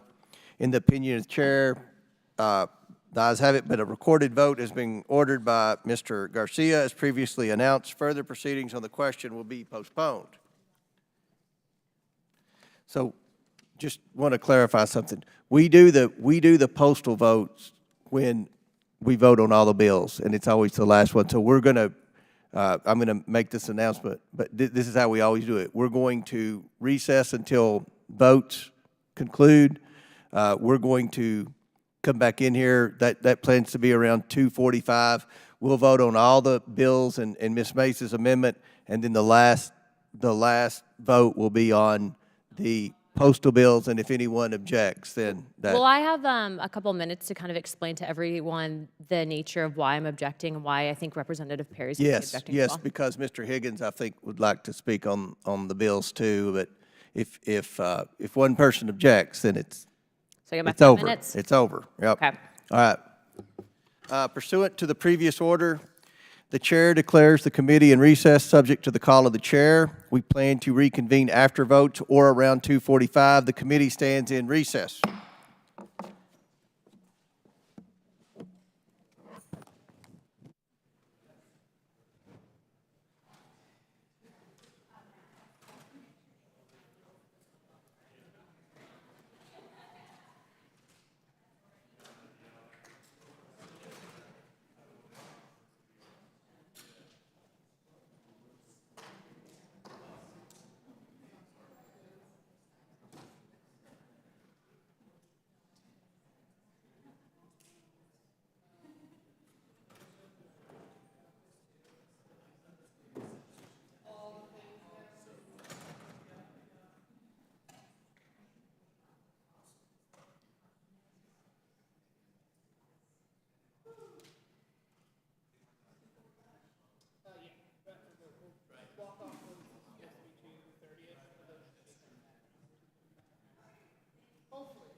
Big switch to vote.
I think everybody's perfectly fine. Where's my phone? Do you want me to call it? No, because it's on silent. You were hitting buttons. Could you put it down somewhere? You started over here. That is entirely possible. You started over here.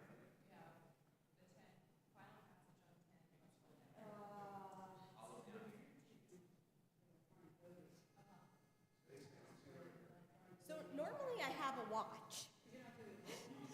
And I can push the watch button and make it make a noise.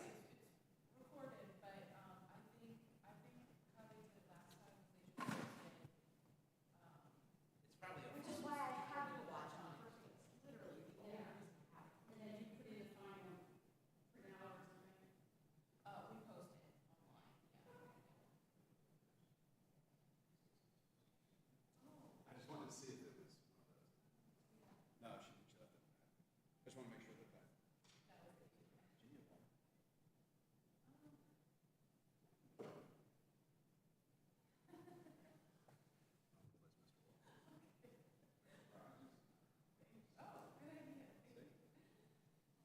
redistribution, we're into it.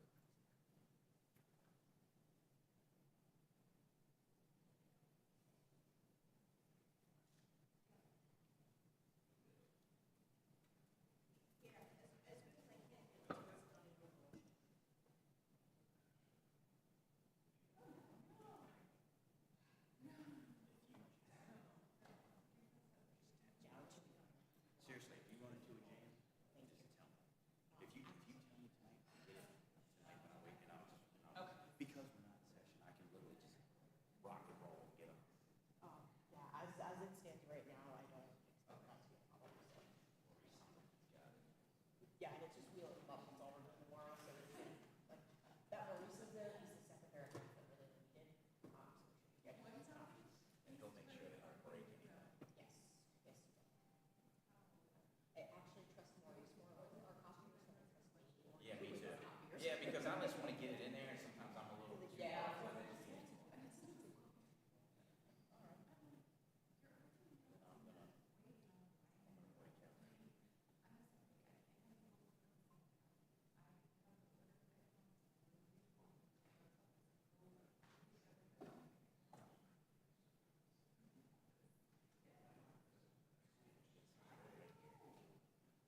It has been hot here for,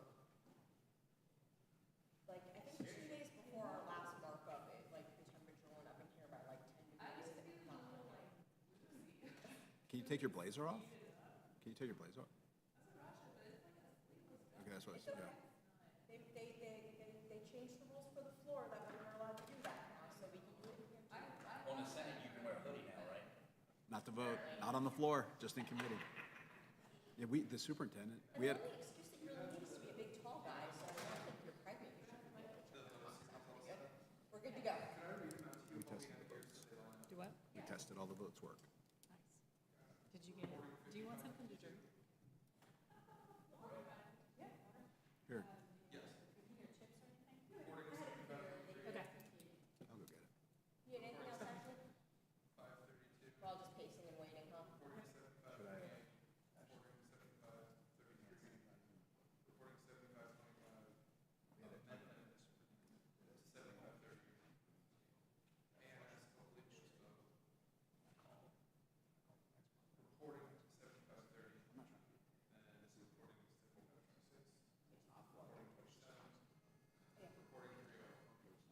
No, they won't. They did.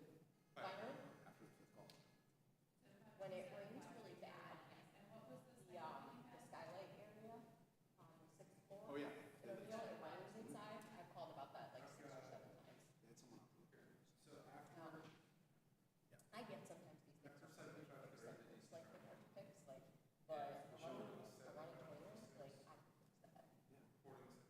The problem is got one of those things. There's no valve. Right.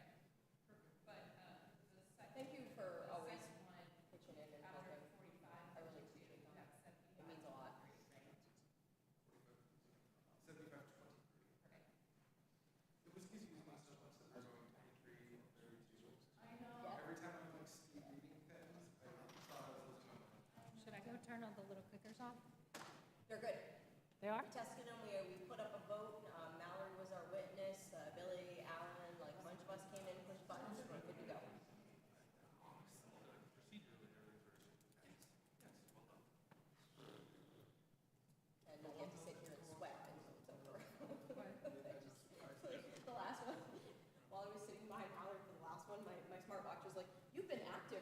5 minutes. I'm like, I've been sitting still in this chair, like having a panic attack. I need you to participate in the activity challenge. The You too, activity Mallory. challenge? What's Yeah, Being in pregnant, being pregnant's no excuse. What's the activity challenge? I don't know. It's the House Wellness Center every year does an activity challenge. I thought it was usually walking, though, isn't it? Last year is the same one as this. So they get a little fitness tracker you wear, and then there are various activities you can do to fill your. You get I can't remember what the units are called, but it's basically exercise units, but it normalizes it for what you're able to do. So if you're disabled, something like that, it's not just steps. That's why it's just steps. It was steps last Congress. Yes. And then they got rid of it. But steps are still, if you don't have a disability, like a typical way of fulfilling your things. So will my Orange Theory count? That's my question. Yes. So put on your dog's collar and just sit there and throw a ball for a while. You actually can. I will rent if my you do dog this, out for that, $5. It does register. Because your heart rate gets up. Yeah. So that's really what it's like. If you do that. No, it's like cheating. You know, totally. Well, I just did the 2-week step one. Yeah. Did you and win? I came in second, but the dude, I was winning until I had to get in the car for the weekend when I drove to New Jersey and New Haven and then back, and so I missed out a lot of walking You hours. should have just went like this in your. This one, it was on your own tracker, and the Apple Watch doesn't work on that like as well, but it does let you. It did let you go back and enter, and I was winning by like 50,000 steps, and then all of a sudden, the guy gets not all steps in one day, all of his previous totals go up. So he cheats. Weren't you at a soccer tournament? What's that? You should just go in your kid at the soccer tournament. Yeah. I averaged 21,000 steps a day. Wait, so could you have gone back and changed? I could have, of course, I'm not going to do that. I'm 50 years old. Number 2 is okay. Not only number 2, but you're staff director of one of the busiest committees on the Hill, and I you walk still around. managed to I have go the down to time. the sub basement and I walk around. If the building. Mark's not there, I'm like, he's walking. You need to get one of those little mini treadmills. I have one at home. It's called the walk pad. Yeah. I have it at home. I want to get one of those. I started watching TV at night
50 degrees on the floor to 80 degrees in here.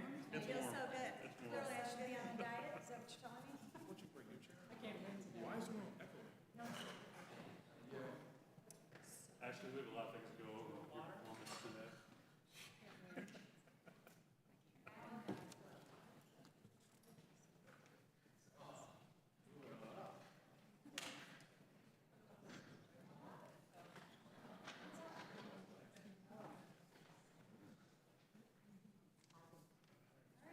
It just needs to go right where Ms. McLean is standing.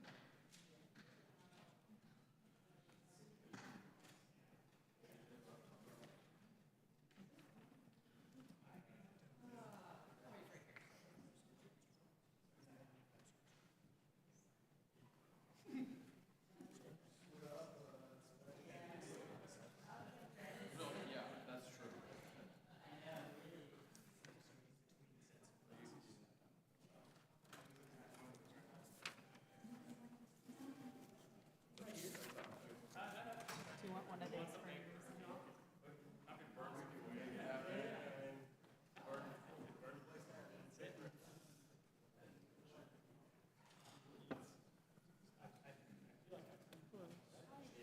Good, yourself?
Is this, are we ready to go yet? I don't think so.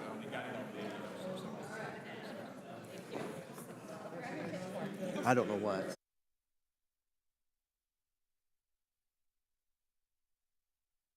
Oh, it was the funniest thing. So Bert, so I hear this like growling,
The committee will reconvene. The question is on favorably reporting H.R. 4552 as amended. Members will record their votes using the electronic voting system. Clerk will now open the vote on favorably reporting H.R. 4552.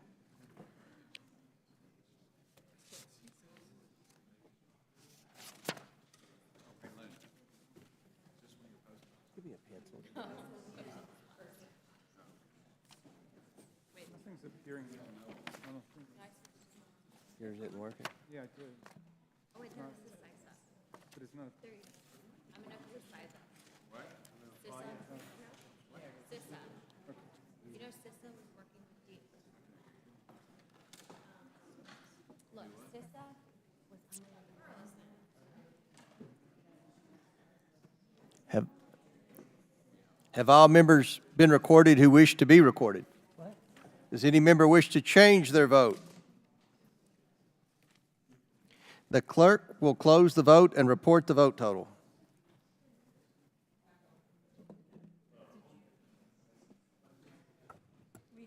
Mr. Chairman, on this vote. Okay, Mr. Frost. Can we open up or let him vote by voice?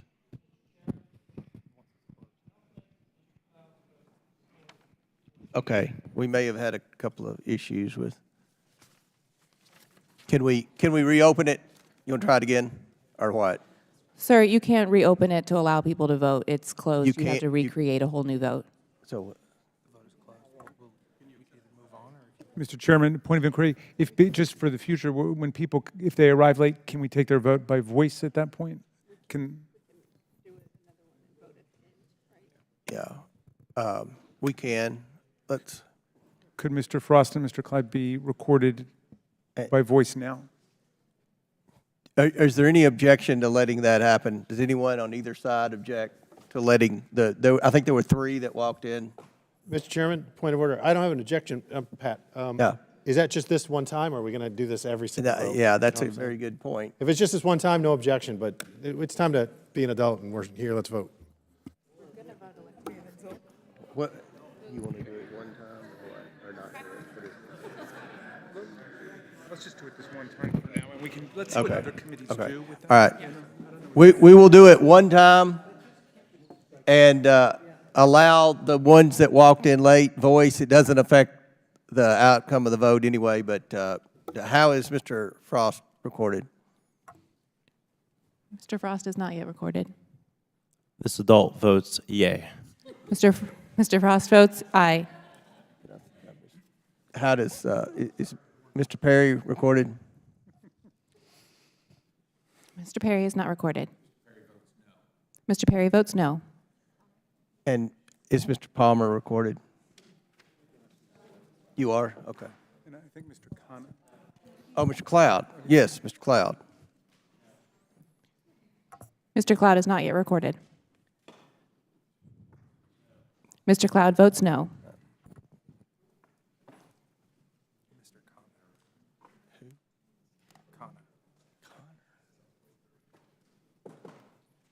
Does any other member wish to be recorded? Seeing none, the clerk will tally the vote. Mr. Chairman, on this vote, the ayes are 32, the nays are 7. The ayes have it, and the bill is ordered favorably as amended. Without objection, the motion to reconsider is laid on the table. Now, we're going to do this from here on out with the electronic device, and I'll make sure that everyone's recorded that wants to be recorded. The question is on favorably reporting H.R. 7523. Members will record their votes using the electronic voting system. Clerk will now open the vote on favorably reporting H.R. 7523.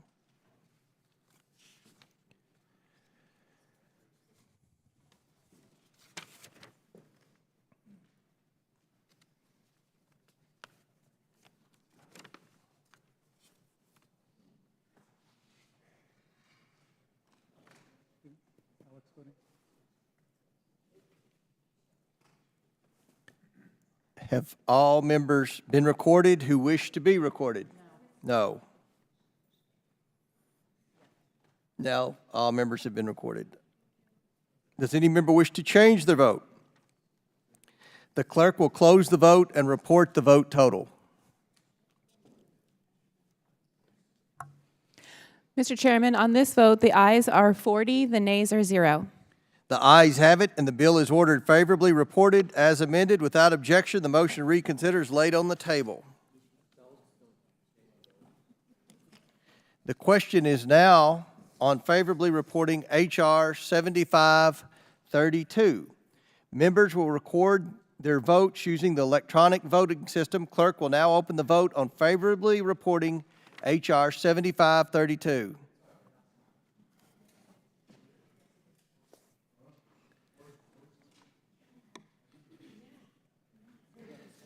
$75.32.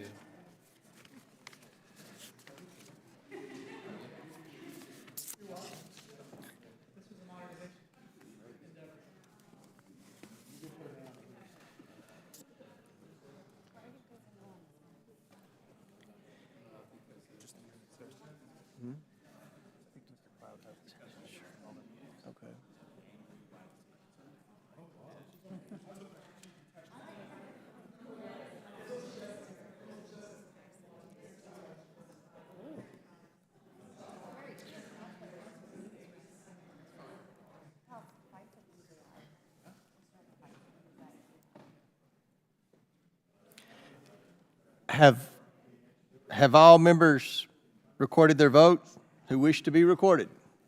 Does any member wish to change their vote? The clerk will close the vote and report the vote total.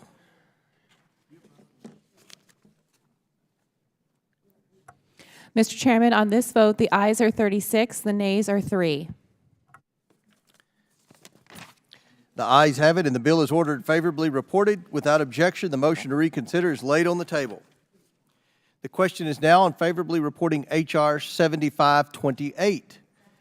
Members will record their votes using the electronic voting system. Clerk will now open the vote on favorably reporting H.R. 7528.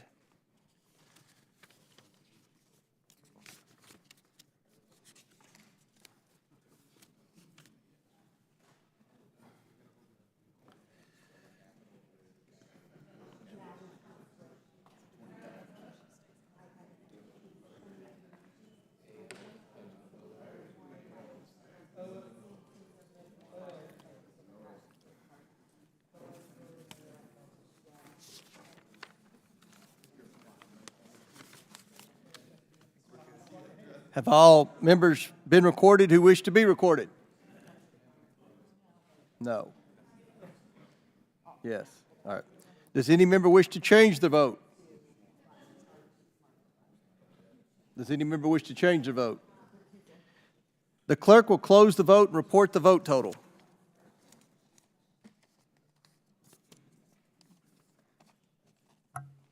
Mr. Chairman, on this vote, the ayes are 31, the nays are 9. The ayes have it. The bill is ordered favorably reported. Without objection, the motion to reconsider is laid on the table. The question is now on favorably reporting H.R. 7533. Members will record their votes using the electronic voting system. Clerk will now open the vote on favorably reporting H.R. 7533.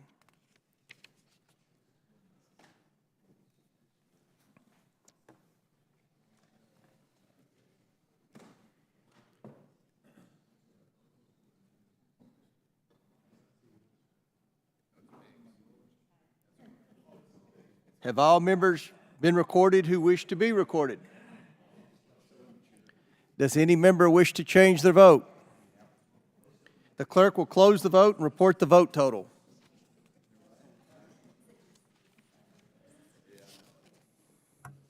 Mr. Chairman, on this vote, the ayes are 21, the nays are 19.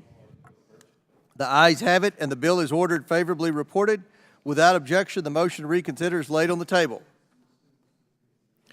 The question is on favorably reporting H.R. 7525. Members will record their votes using the electronic voting system. The clerk will now open the vote on favorably reporting H.R. 7525.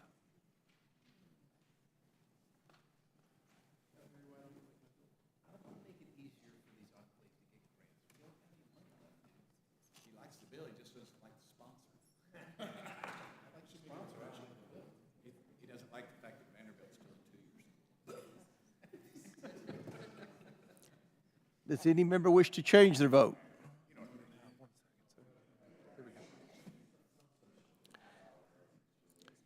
The clerk will close the vote and report the vote total.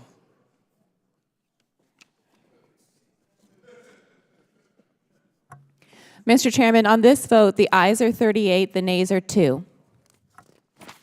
The ayes have it, and the bill is ordered favorably reported. Without objection, the motion to reconsider is laid on the table. The committee will now resume consideration of H.R. 7530, the D.C. Criminal Reforms to Immediately Make Everyone Safer Act. The question is now on the previously postponed amendment to the amendment in the nature of a substitute offered by the gentlelady from South Carolina, Ms. Mace. Members will record their votes using the electronic voting system. Clerk will now open the vote on the amendment to the amendment of H.R. 7530.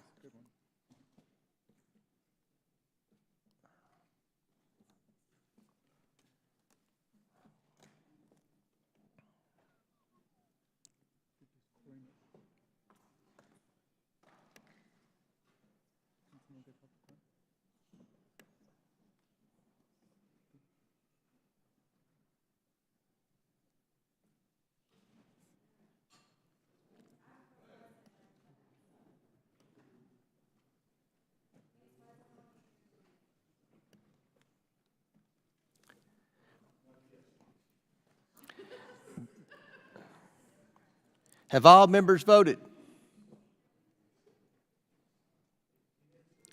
Does any member wish to change their vote? The clerk will close the vote and report the vote total.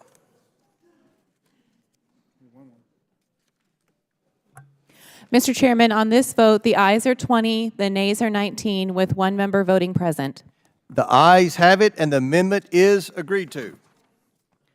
The question is now on the amendment in the nature of a substitute to H.R. 7530 as amended. All those in favor signify by saying aye. Aye. All those opposed signify by saying no. No. In the opinion of the chair, the ayes have it. The amendment in the nature of a substitute to H.R. 7530 is agreed to. Ask for recorded vote. Okay. The question is on favorably reporting, you withdraw your, okay. The question is on favorably reporting H.R. 7530 as amended. Members will record their votes using the electronic voting system. Clerk will now open the vote on favorably reporting H.R. 7530.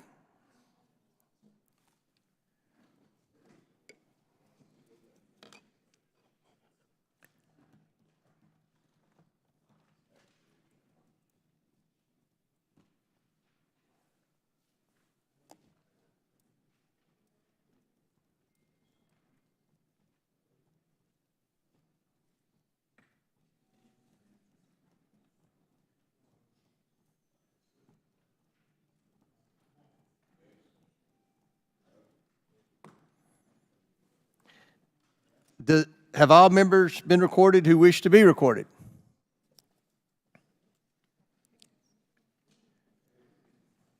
Does any member wish to change their vote? The clerk will close the vote and report the vote total.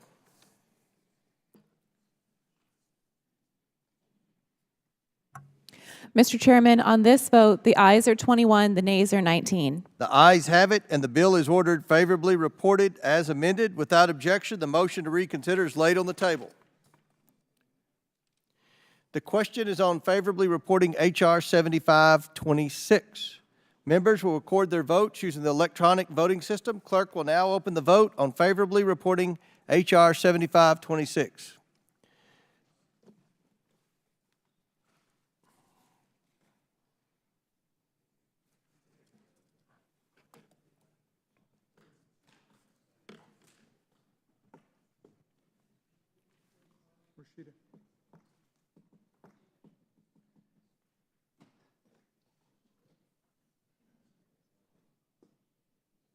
Have all members been recorded who wish to be recorded? Does any member wish to change their vote? The clerk will close the vote and report the vote total.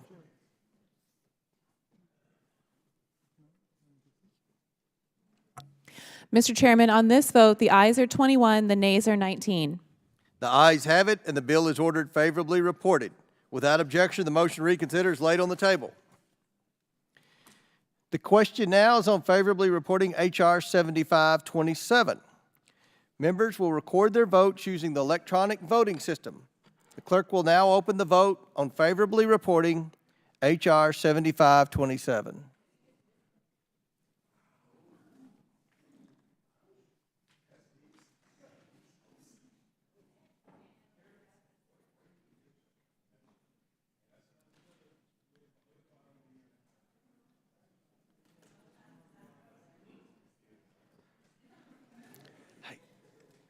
Hopefully.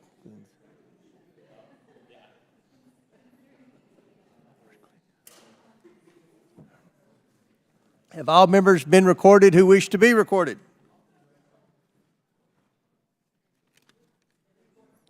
Does any member wish to change their vote?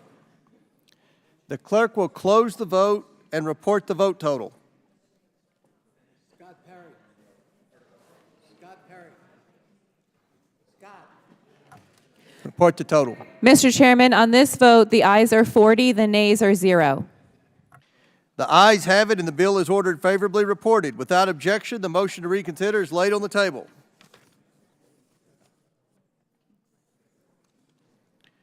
The question is now on favorably reporting H.R. 5301. Members will record their votes using the electronic voting system. The clerk will now open the vote on favorably reporting H.R. 5301.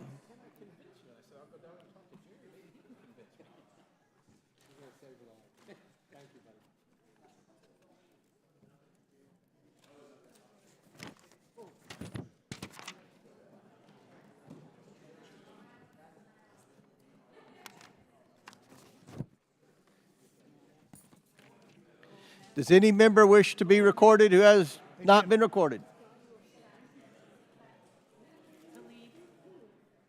Everybody good? Does anyone wish to change their vote? The clerk will now close the vote and report the vote total.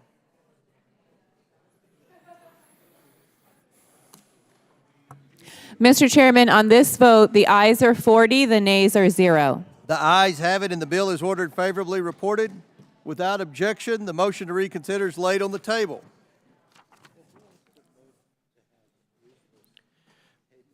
Pursuant to notice, I will now call up the following postal naming bills which were distributed in advance on this markup.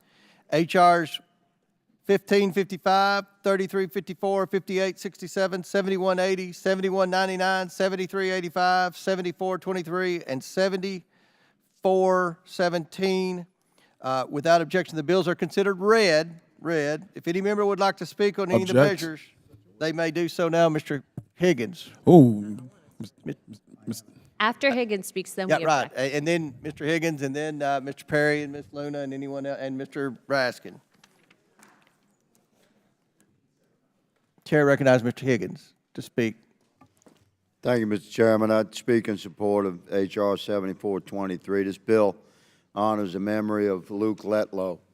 Many of my colleagues may remember Luke. He worked very closely with our former colleague, Dr. Ralph Abraham. Luke was a gentleman of distinguished accomplishment, a devoted public servant, and a true son of Louisiana. By designating the post office in Rayville, Louisiana, as the Luke Letlow Post Office building, we pay respectful honor to Luke's journey in life, which was one of dedication, service, and an unwavering commitment to the people of Louisiana's 5th Congressional District. Luke was tragically taken from us before he could serve in the House after his election, but before he could be sworn in. His legacy endures through the impactful work he accomplished, through his family and the lives he touched. It's a testament to the strength and resilience of his family that his wife, Congresswoman Julia Letlow, now serves the very constituents Luke was elected to represent. Her presence in Congress is a daily reminder of Luke's vision and dedication to public service. By naming the post office in Rayville after Luke, we not only honor his memory and contributions, but also reaffirm our commitment to the values he stood for: community, service, God, and family. I urge my colleagues to support 7423 and ensure Luke Letlow's legacy is appropriately honored and remembered for generations to come. Let us pay tribute to a life well lived and a mission carried forward by those he loved. Thank you, Mr. Chairman. I yield. Or Ms. Luna, Perry, I'll go first. okay. So Chair recognizes Ms. Luna. It brings me no joy to object to this en bloc of post office naming measures, and it seems like, even in today's day and age, this might be the only thing that we could do, but I stand corrected. I've been trying for the last year or so to name a post office after Ryan Christian Knaus, who was one of the 13 killed in Afghanistan. He actually lived growing up in Representative Burchett's district, and his mother is from my district.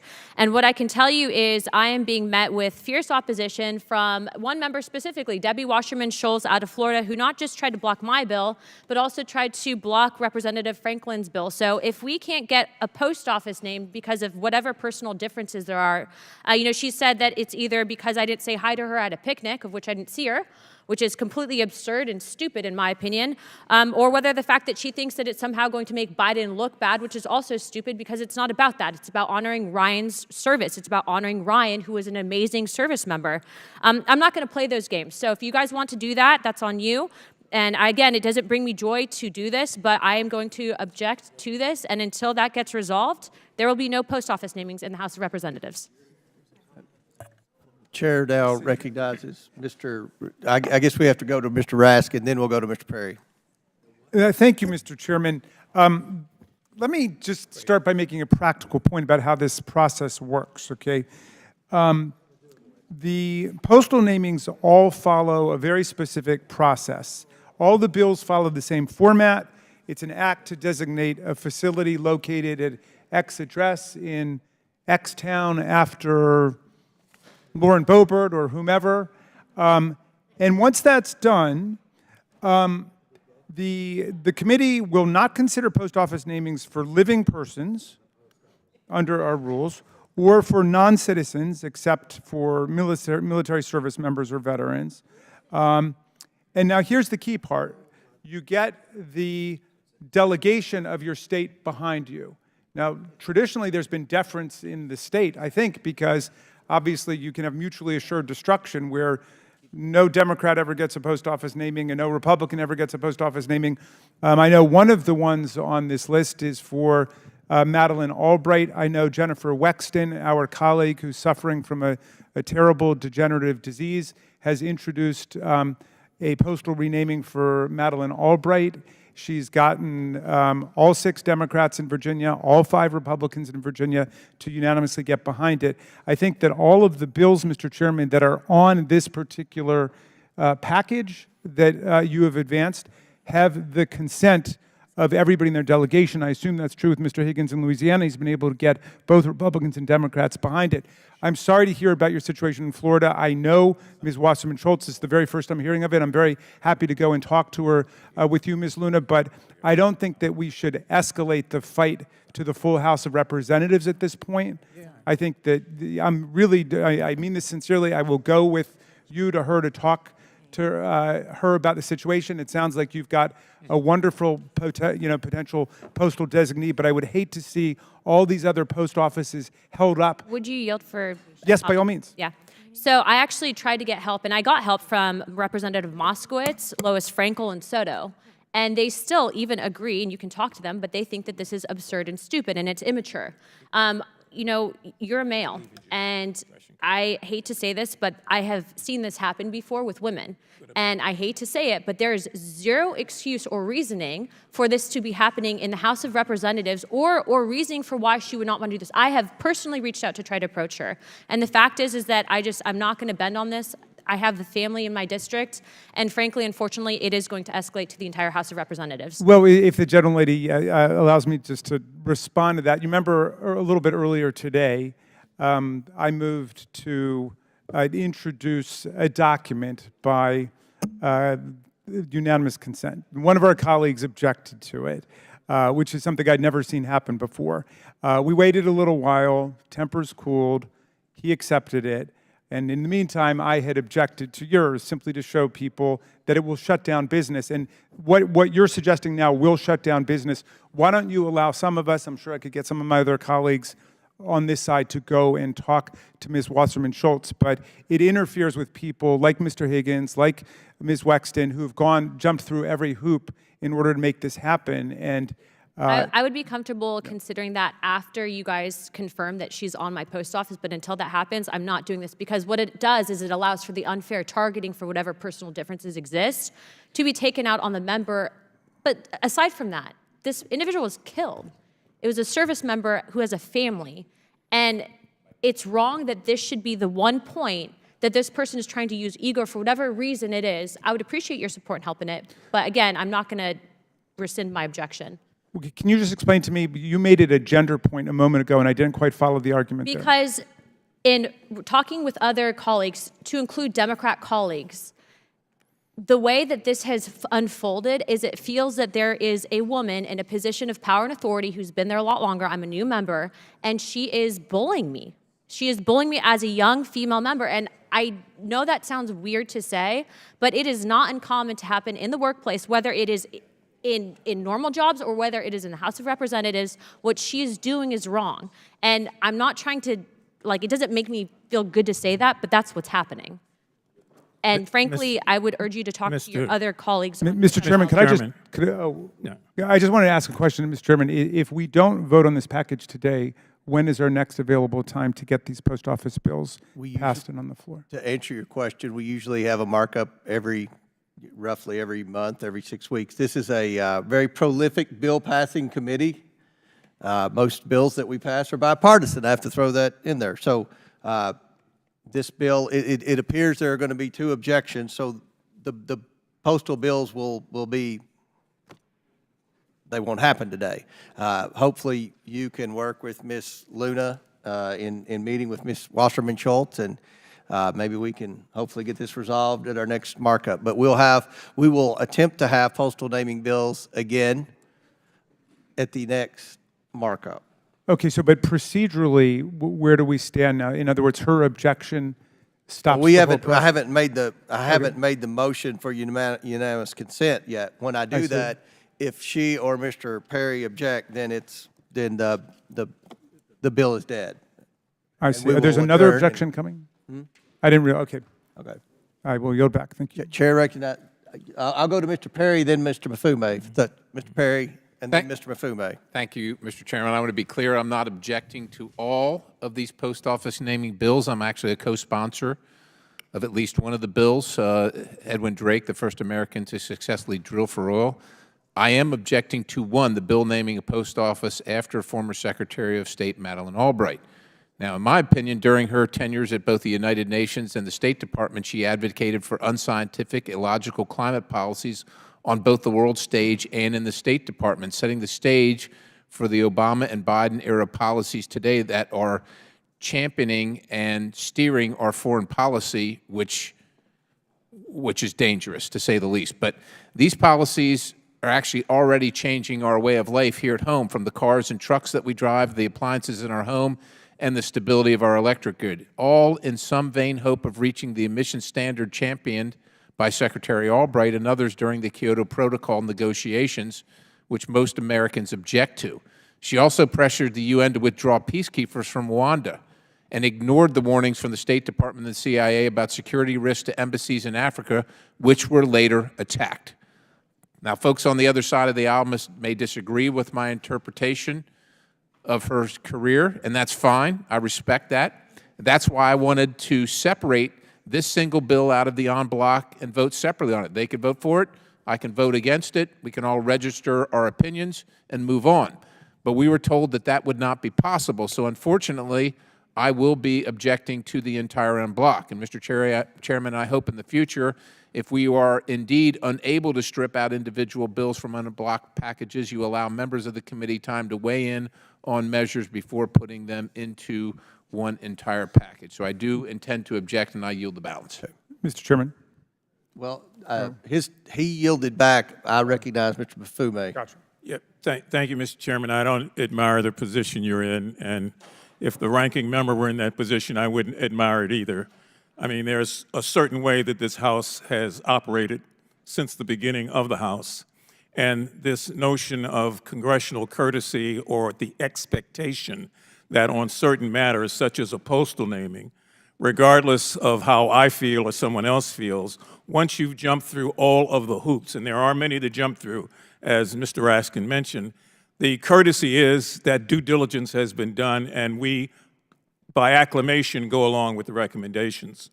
You know, I've done that with a number of individuals who are Republican, who I may or may not have gotten along with, and many on that side have done it in terms of Democrats. If we break that tradition, we are creating a fire that's only going to escalate. So that the next time around, I'm objecting for the sake of objecting because I didn't like the objection that came about today. It's tit for tat. And it concerns me, and it should concern all of us, that if we don't have basic operational standards that have served this body so long through so many Congresses and so many administrations, then we are headed for ruin in many respects because we won't get anything done, even the most simple things such as this. So it's disturbing to me, and I hope that in some sort of way it will be disturbing to all of us, particularly in this case as it affects Representative Letlow and the gentleman from Louisiana's effort to try to make sure that her late husband, our former colleague, is recognized. I would yield to the gentleman from Maryland if I have any time left. Well, I want to thank the distinguished gentleman from Baltimore for those really trenchant remarks. I want to say about this situation that I can understand Ms. Luna's situation a little bit better because what she's encountering, according to her telling, I know nothing else about it, but what she's encountering is a failure of courtesy or deference within the delegation, and so she's escalating it to register kind of her displeasure here at the committee level, and I'm hoping we can work that out as quickly as possible. Mr. Perry, the distinguished gentleman from Pennsylvania, takes us into a completely bold new world because now, although the entire state of Virginia, 5 Republicans and 6 Democrats, has unanimously endorsed the post office that our beloved colleague, Ms. Wexton, wants to designate after Secretary of State Albright, he has a substantive objection basically saying he would not have nominated Madeleine Albright for his post office. Well, that's fine. He doesn't have to. But the moment that we start treating a post office naming like a Supreme Court nomination, where everybody is going to review each one on the merits, then we're really in the quicksand, as my colleague from Baltimore says here. I mean, somebody else might want to say, well, you don't like Madeleine Albright, I don't like Henry Kissinger when you want to name it after Henry Kissinger. For some people, Henry Kissinger might be like Otto von Bismarck or Thomas Jefferson, the greatest statesman there ever was. Someone else might think he's a war criminal. But up until now, we haven't had to make that substantive judgment because we've had a series of procedural requirements and tests. Can you get everybody in your state to sign off on it? And now you want us to enter into a substantive debate and examination of every postal naming in the country. And as Mr. Mfume rightly points out, the minute someone attacks someone's cat, someone's going to attack someone's dog, and we're off to the races. And the message to the country is this Congress, which has been mired in a lot of chaos and confusion, cannot even do postal namings anymore. And I hope that's not the message that my colleagues want to send. I yield back. I yield back to the chair. Yes, by all means. And I thank the gentleman. I'd just like to clarify, Mr. Chairman and Mr. Ranking Member, I do believe, if I understand this process correctly, we will have the opportunity to vote yea or nay on the House floor on individual postal namings. I myself have voted no, reflective of my own deep core principles. If I believe a particular naming is outside the parameters of what should be accepted in our country. And I'm generally, certainly not in the majority in those votes, but I have the right to express that vote. I totally accept that. Would this unblock be any different? Would not my colleagues, Ms. Luna and Mr. Perry, and myself have a right to vote no? Absolutely. In other words, the point to register a symbolic or emotional protest vote, or if you could get everybody behind you, you could stop it on the floor, is on the floor.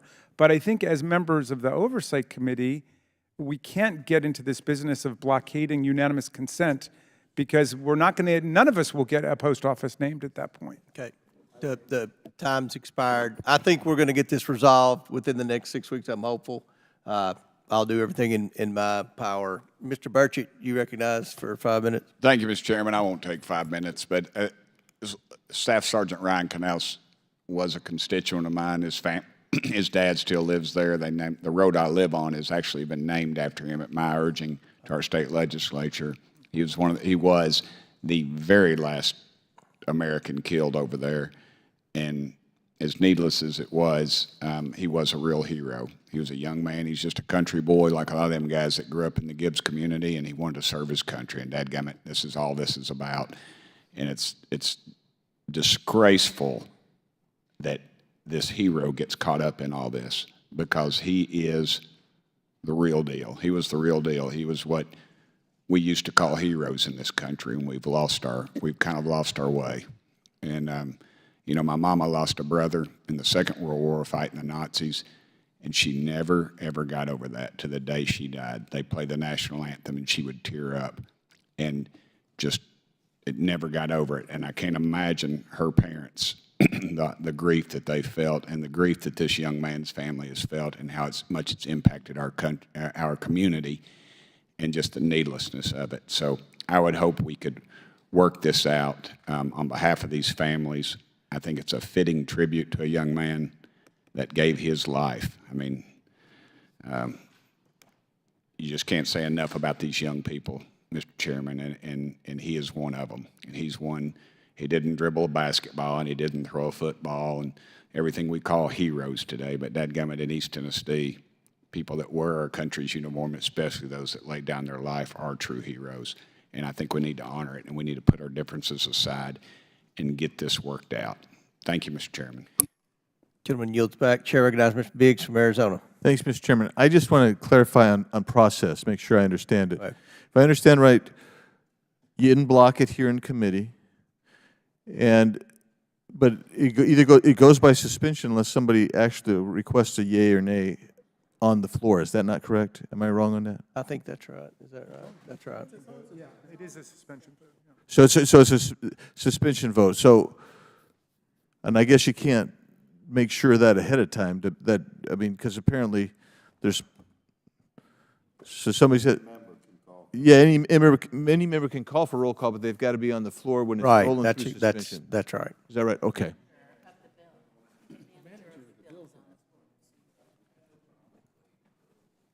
Okay, that's what I wanted to just clarify. Thank you. And Mr. Chairman, is there no, pardon my lack of knowledge here regarding the parliamentary procedure and the I yield to Mr. Higgins. rules of this committee, but is there no privilege motion that the chairman can offer to the committee that the ranking member would support to withdraw? Perhaps it would not address Ms. Luna, who I deeply respect, her position. It's a little bit different, but is there no way to withdraw from the en bloc a particular naming that a member may have an objection to if that removal was agreed to by the ranking member and the chairman? Is there no privileged motion procedure? There probably could be. In discussion with Luna and the frustration with the Florida delegation, I think honestly it would be best to let Mr. Raskin, since he's volunteered, and Moskowitz and whomever, Soto from Florida, try to get with Wasserman Schultz and get their difference ironed out. What the criticism of Perry was exactly what's happening with Miss Luna, right? I mean, it's the same thing. It's a lack of courtesy or whatever. Yes, sir. I respect that, and I feel confident that will be resolved with the help of the members that have spoken, stated a willingness to help that get resolved. I was just wondering if there's some parliamentary procedural rule that we could follow if there is in the future some particular objection to a singular bill. I think in the future, what we'll do is if someone objects to a particular single bill, we'll try and work bill. that out. Yes, and we'll try to put all these same bills on the next markup in the next committee, and hopefully we can get the Florida situation resolved. And if a member objects to a certain bill, whether it be a Madeleine Albright bill or a Donald Trump bill or whatever, then we'll pull that bill and vote on the rest. Is that? But, Mr. Chairman, could I just follow up on a question with that? Because I'm very hopeful that we can work out the Luna situation, but I don't know how Mr. Perry feels about this, because he could continue to block the whole package over one bill, and I don't know whether we could convince him that it's a dangerous road to go down. I hope we could, because So if I don't, yeah, you're gonna, if he pulls a bill, then you all are going to start pulling bills and. Well, I mean, the bill that he's talking about, I think, is Jennifer Wexton's bill. As you know, she's very ill. This means a lot to her. I don't know if it's the last bill she's put in. And we're talking about the first woman Secretary of State of the United States whose family fled Nazism and communism.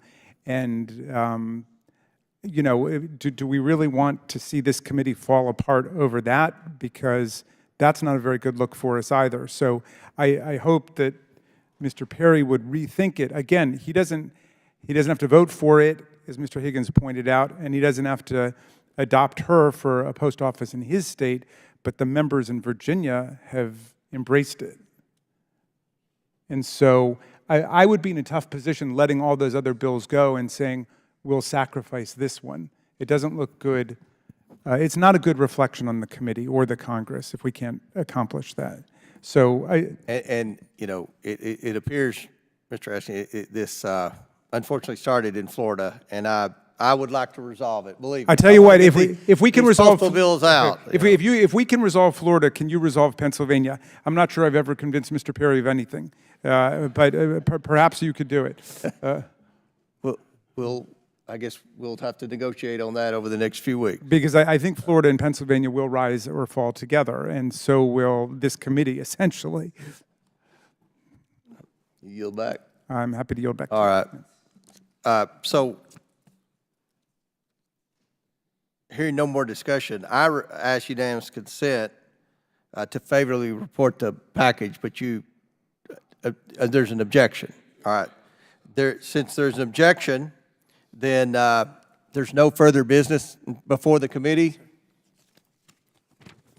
Pursuant to House Rule 11, Clause 2, I ask that committee members have the right to file with the clerk of the committee supplemental, additional, minority, and dissenting views without objection.